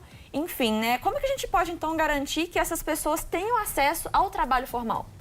Bom, primeira coisa, as políticas públicas precisam funcionar. E a gente precisa criar essa cultura de que sem o papel do Estado, a sociedade sozinha não dá conta. Por mais que sejamos acolhedores, por mais que sejamos empáticos, o Estado tem que atuar. As políticas públicas, elas têm que começar a nascer do debate social, naturalmente, mas com propostas, com efetivos projetos que funcionem. Para vocês terem uma ideia, existem comitês na cidade atualmente, pelo Executivo Municipal, que são comitês de diálogo, de discussão, de debate e de promoção dessas igualdades. Comitês que, por exemplo, possibilitem a questão da língua, dos idiomas, com os cursos das quais, inclusive, né, na Universidade Federal existe uma parceria com a Prefeitura e, sobretudo, com acolhimento no diálogo. Ou seja, agrupar essas pessoas, agrupar esses refugiados, trazê-los para que eles possam demandar, para que eles possam falar do que se trata. Esses comitês funcionam hoje na cidade de Juiz de Fora, por exemplo. O CRAS, o SAS, são órgãos públicos, por isso que eu acho que é até importante que as políticas públicas funcionem, que ajudam nesse acolhimento, mas sobretudo na prática desses direitos cidadãos dessas pessoas. Então, como saber que essas pessoas têm ou não têm determinadas demandas? É só chamando-as. É só puxando-as para perto de si. E os órgãos públicos, me parece que são fundamentais nessa tentativa de costurar esse processo, né, de socialização, de ressocialização dessas pessoas que estão chegando tão desprotegidas, num certo sentido, tão desprotegidas. Esse acolhimento, ele acontece em várias esferas, né? Seja a esfera pública dessas ações, que eu acho que são realmente as que mais pesam, porque a gente está falando aqui sobre direitos básicos, né? De saúde, educação e também as ações que cada um pode fazer. E desde junho de 2019, a situação na Venezuela é reconhecida pelo CONARE como grave e generalizada violação de direitos humanos. O que levou, então, a esse aumento significativo de solicitações de refúgio vindas de lá para o Brasil, que realmente tem sido aí um dos destinos principais dos venezuelanos. Como que você analisa, então, essa situação agora específica desses venezuelanos, como a gente viu aqui também na reportagem, aqui no Brasil? Quais são os impactos que a gente já pode sentir, seja para os venezuelanos que estão aqui, seja para as pessoas, né, que já moravam aqui no Brasil? Situação delicadíssima, muito delicada. Para além dos órgãos governamentais, a gente não pode esquecer que os órgãos, né, as associações não governamentais, as ONGs, as associações religiosas, elas são fundamentais nesse acolhimento e no trazer essas pessoas para que elas possam participar efetivamente do modus operandi da sociedade que a gente vive. Eu penso que hoje, além da crise social que nós já vivemos, nós enquanto brasileiras e brasileiros, eu penso que é muito importante que esse acolhimento a outros povos seja uma espécie de situação exemplar. Tem uma caracterização exemplar para outros países, inclusive. É uma situação dramática, que muitas vezes, por a gente não falar sobre elas ou por a gente não discutir, como nós estamos fazendo aqui, a gente esquece. Então, essas pessoas estão numa situação de vulnerabilidade que cria outros problemas, outras consequências. Porque aquelas que não são absorvidas pelo sistema, pela sociedade como um todo, elas podem cair na marginalidade, na violência, em toda sorte, né, de problemas sociais que a gente já os tem muito no nosso país.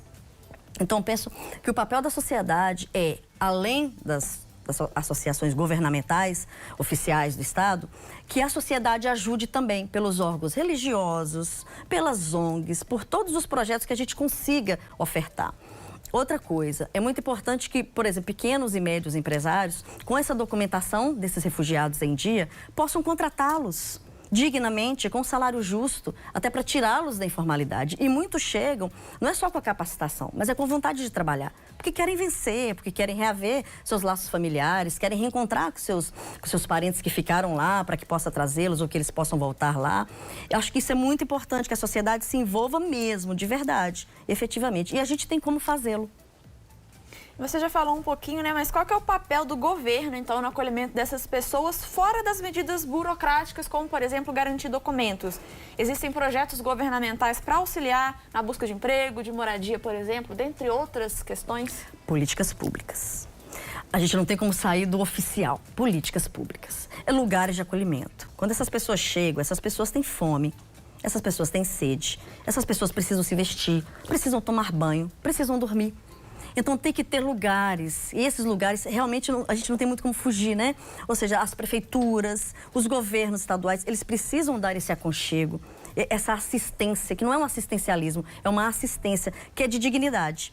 Então, os primeiros momentos, realmente, é de acolhimento para que essas pessoas possam chegar aqui e se sentirem seguras. Elas precisam se alimentar, elas precisam alimentar seus filhos, elas precisam do governo.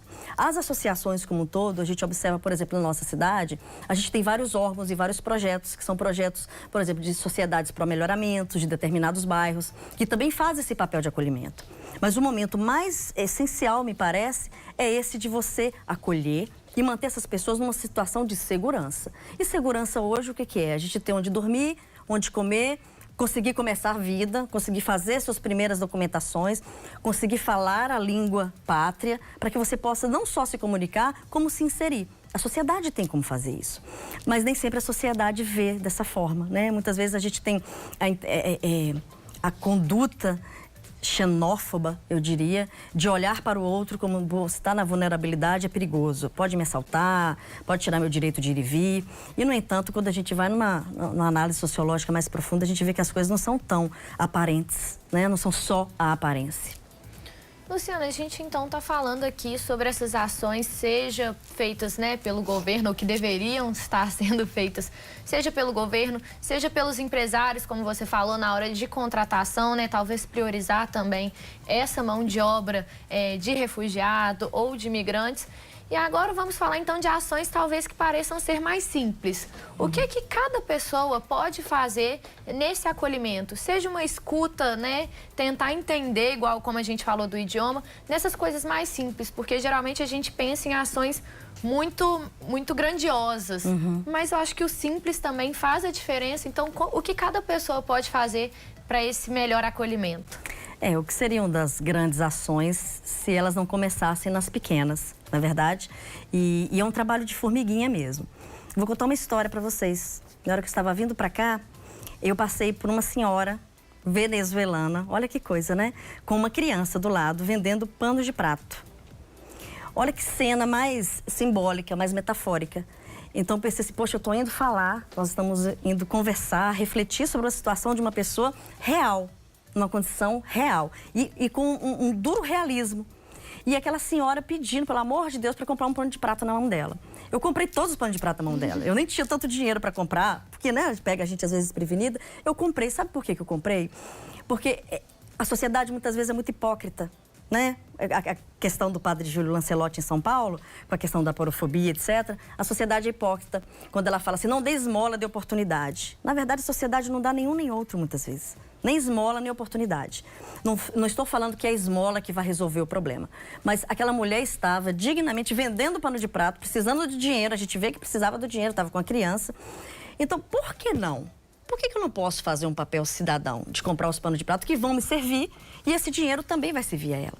Mas isso foi um momento, assim, simbólico, né, exemplar, porque eu estava vindo para cá para falar sobre isso. E aquele meu ato pode ter feito, eu acredito que tenha feito muita diferença para o dia dela. Eu não sei se para amanhã, para o mês que vem, mas para o dia dela, eu não tenho dúvidas que fez diferença. Com certeza, eu acho que a gente priorizar também, igual esse exemplo que você deu, muitos desses refugiados, migrantes, quando eles chegam, eles vão realmente buscar essas coisas, né? Então, assim, o que eles podem vender. E aí eu acho que a gente priorizar, talvez, a compra por essas pessoas, ao invés de ir em um supermercado que já está consolidado. A gente está falando de, assim, marcas consolidadas.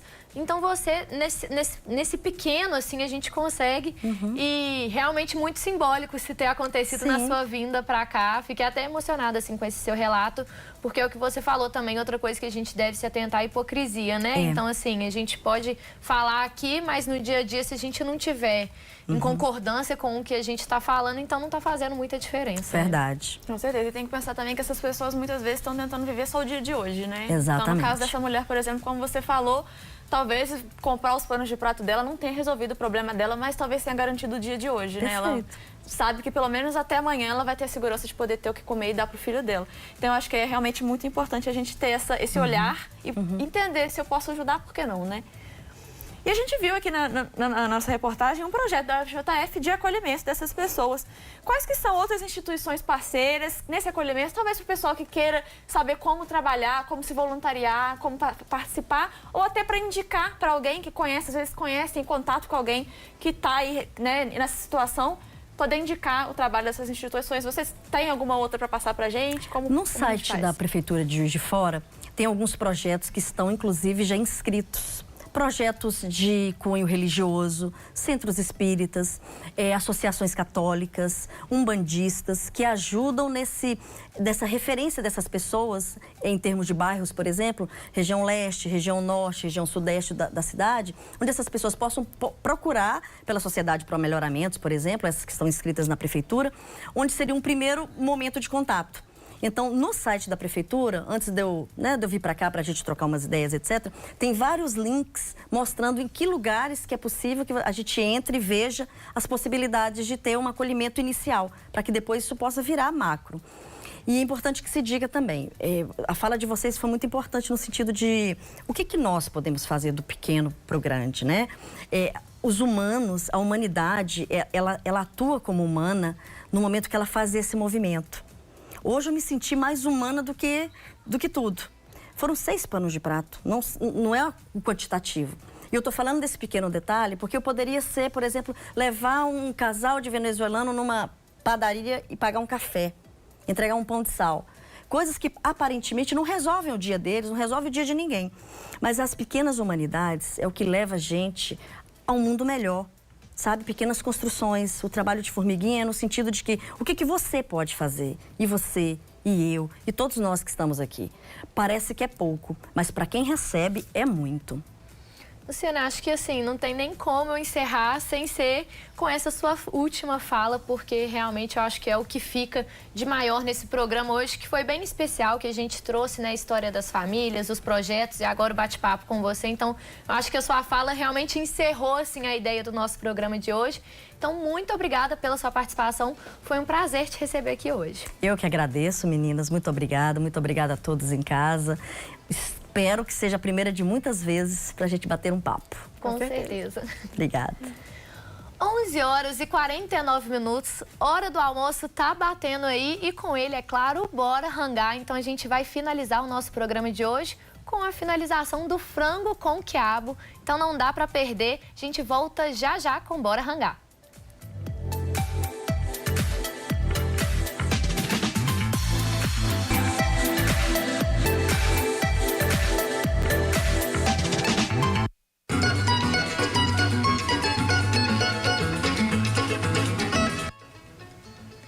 Estamos de volta agora com Bora Rangar e chegou a hora de conferir então a finalização do frango com quiabo que o chefe Arthur Veloso começou a fazer lá no início do nosso programa. Então, Arthur, mostra pra gente, né, essa finalização, o empratamento que você já colocou um ar de mistério também. E, ó, não falta nem 10 minutos para a hora do almoço. Então, vamos que vamos, porque eu tenho certeza que o pessoal de casa quer conferir a finalização dessa receita de hoje, que é super especial. Bora rangar então, Roberta? Bora rangar. Sejam todos bem-vindos e bem-vindas de volta à cozinha do Manhã Diversa para a finalização desse símbolo de Minas Gerais, símbolo do nosso estado, da nossa cultura, da nossa culinária, que é o frango com quiabo. A gente começou lá no terceiro bloco do Manhã Diversa, a gente veio aqui preparando. Você que não assistiu, não se preocupa, agora chegou o seu momento. Papel e caneta na mão, celular para tirar a foto da tela. A gente vai colocar os ingredientes aí para você, vou revisar o preparo e a gente vai finalizar essa delícia. Vamos lá? Para fazer esse frango com quiabo, você vai precisar de meio quilo de sobrecoxa de frango, 500 gramas de quiabo, 1 colher de sopa de sal, uma pitada de pimenta do reino moída, uma cebola, um tomate, 1 colher de chá de cúrcuma, 2 dentes de alho, 1 colher de sopa de azeite, 3 litros de água, 1 colher de sopa de farinha de trigo, cheiro verde a gosto. Começamos tudo então temperando a nossa sobrecoxa com sal, pimenta, a cúrcuma, que é opcional, passa um pouquinho de óleo nela e sela na panela. Na panela que a gente já vai cozinhar ele. Deixa ela dourar bem dos dois lados. Te ensinei um macete, inclusive, para quando você for virar a sobrecoxa para a pele não soltar, você pinga um pouquinho de água antes de virar, que ela solta inteirinha, tá? E aí a gente fez no pingue frita. De lá para cá passaram-se aí mais ou menos 1 hora, 1h10, que a gente, toda vez que a água secava, a gente ia lá e colocava mais um pouco. Secou a água, coloca mais um pouco. Eu repeti esse processo aí por 4 vezes. A última aí, meu frango já estava quase no ponto. Eu deixei no fogo baixo, botei um pouquinho mais de água. E aí, os nossos quiabos, o segredo para tirar a baba é a gente tirar a cabeça do quiabo, cortar ele assim, ó, longitudinalmente, assim, ó, no sentido aqui do comprimento, tá vendo? A gente cortou ele no meio, começa selando pela parte da polpa, então cortou aqui no meio, depois sela a parte da pele, tá? E aí ele vai ficar bonitão assim. A gente separou alguns inteiros para o nosso empratamento, os outros a gente picou aí em pedacinhos menores, né? Pedaços de garfada. A gente, na mesma panela que grelhou o quiabo, vim aqui, refoguei uma cebola, botei um pouquinho de azeite, um pouquinho de farinha de trigo, que é o que vai espessar o nosso molho. Aí refoga a cebola, refoga o alho, refoga o tomate picadinho, deixa ele derreter, soltar toda a sua água. Quando isso acontecer, você entra com o quiabo picadinho. Eu deixei aqui, ó, brincando aqui no fogo baixinho, isso aqui, passando sabor um pro outro, namorando, pra nossa farinha, né, ela cozinhar bem também, pro nosso quiabo acabar de cozinhar, né, pro tomate derreter bem a água dele. Só não tá vendo muita água do tomate aqui por causa da farinha de trigo que foi absorvendo, mas quando a gente colocar o caldo aqui, ela vai espessar o nosso caldo e vai dar tudo certo. O nosso franguinho já tá pronto aqui, ó. Agora eu vou fazer o seguinte. Para finalizar o nosso prato, eu vou retirar essas sobrecoxas daqui de dentro. Calma, vai dar certo. Relaxa. Aqui, ó, um cuidado que a gente vai ter agora. Ó, vamos retirar as sobrecoxas que já estão prontinhas. Olha aí que coisa linda que tá isso aqui. Super suculenta, super macia. A carne da sobrecoxa, gente, é a carne mais gostosa. Ela é considerada a carne escura do frango, né? Ela tem muito sabor. Olha aqui no fundo dessa panela. Essa borra que tem aqui dentro, isso aqui é puro sabor. Tá cheio de colágeno que saiu do osso do frango, tá cheio aí de gordura da pele do frango, da pele da sobrecoxa. A água que a gente foi colocando aos poucos aí, ó, ela foi secando. Olha como tá bonito isso aqui, gente. Isso aqui tem muito sabor. O seu frango quiabo vai para um novo patamar. O que a gente vai fazer agora? Vou colocar aqui, ó, mais um pouquinho de água aqui dentro. Já vou subir a temperatura dessa panela aqui. Então, ó, vamos engrossar esse caldo agora, que vai ser o caldo do nosso frango com quiabo. Vou raspar essa panela aqui com essa água que eu coloquei adentro agora. Ó, eu pego a espátula e vou esfregando ela aqui para poder soltar alguma coisinha que ainda tenha ficado grudada. Já tá toda solta, na verdade, a minha aqui. Agora eu vou desligar essa panela aqui, vou virar o caldinho dela aqui para dentro. Olha aqui, ó. Acompanha comigo.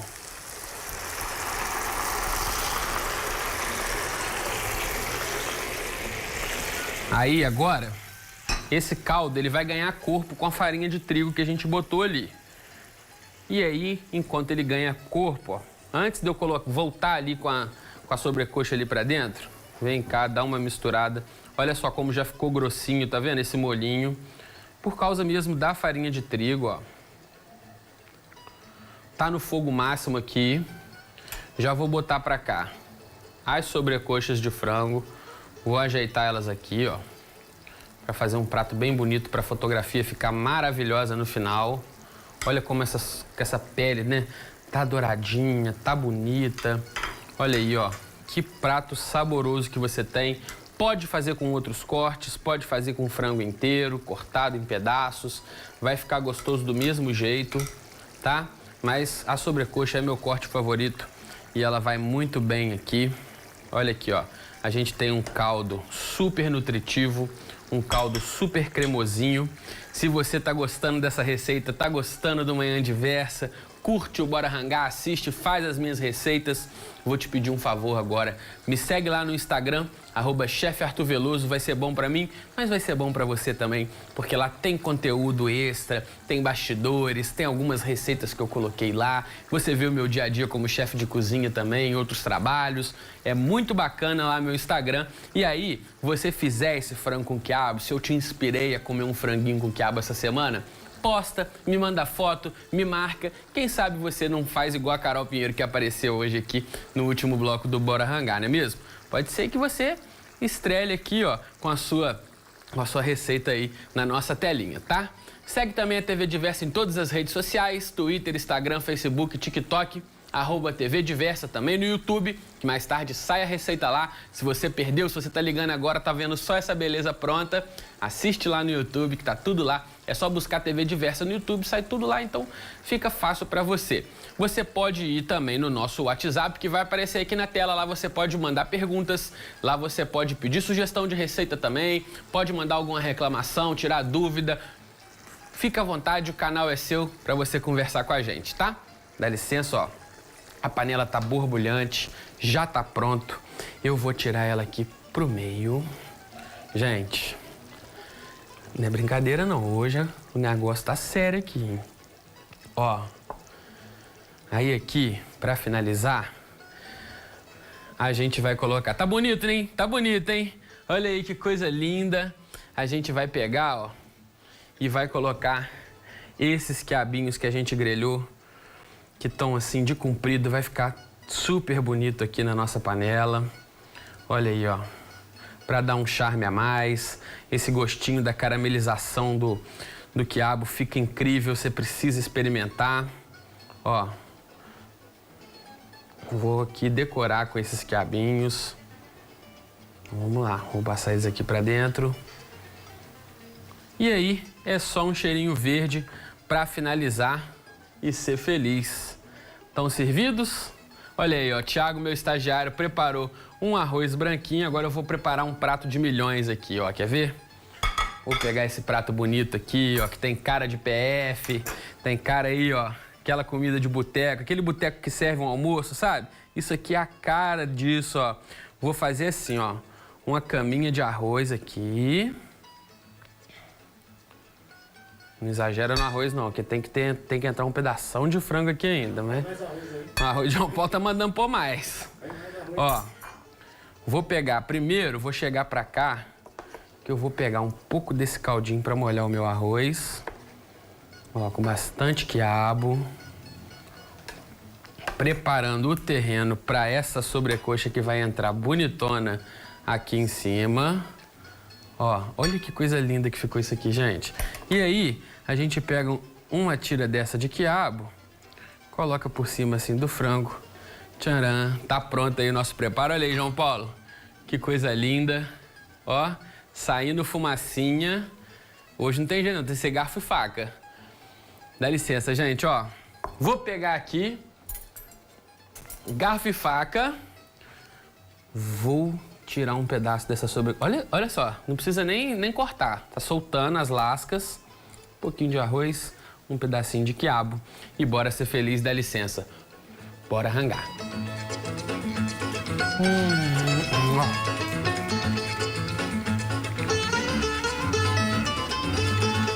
Como é bom ser mineiro, gente. Isso aqui é bom demais. Vou ficando por aqui. Um beijo. Essa semana ainda tem muita coisa no Bora Rangar, você não pode perder. Vou voltar no Estúdio 1 com as minhas amigas Mariana Zacaron, Roberta Rello. E meninas, estou muito empolgado. Isso aqui ficou sensacional. Não é brincadeira, não é porque foi eu que fiz, não. Eu acho que eu nunca vi o Arthur tão feliz com uma comida, Roberto. E olha que ele já fez muita coisa boa nesse programa, viu? Mas, nossa, tá bonito demais. Eu tô até aqui tendo que me concentrar de novo para despedir do pessoal de casa, porque essa comida me desconcentrou. Então, Arthur, vou deixar vocês saboreando e é claro que daqui a pouco a gente aparece aí. É isso aí. O Manhã Diversa tá terminando. Muito obrigada pela sua companhia, pela sua participação nessa terça-feira com a gente. Não se esqueça de ficar ligadinho no site e nas redes sociais da Diversa. Por lá você fica sabendo dos temas da semana, pode mandar suas perguntas para os nossos entrevistados e também rever os conteúdos que você mais gostou. É isso aí. Fique agora com o programa Meu Pedaço do Brasil e logo mais às 9 da noite tem o Jornal Diversa em Rede. E a gente volta a se encontrar amanhã a partir das 10 da manhã. Até lá e tchau, tchau.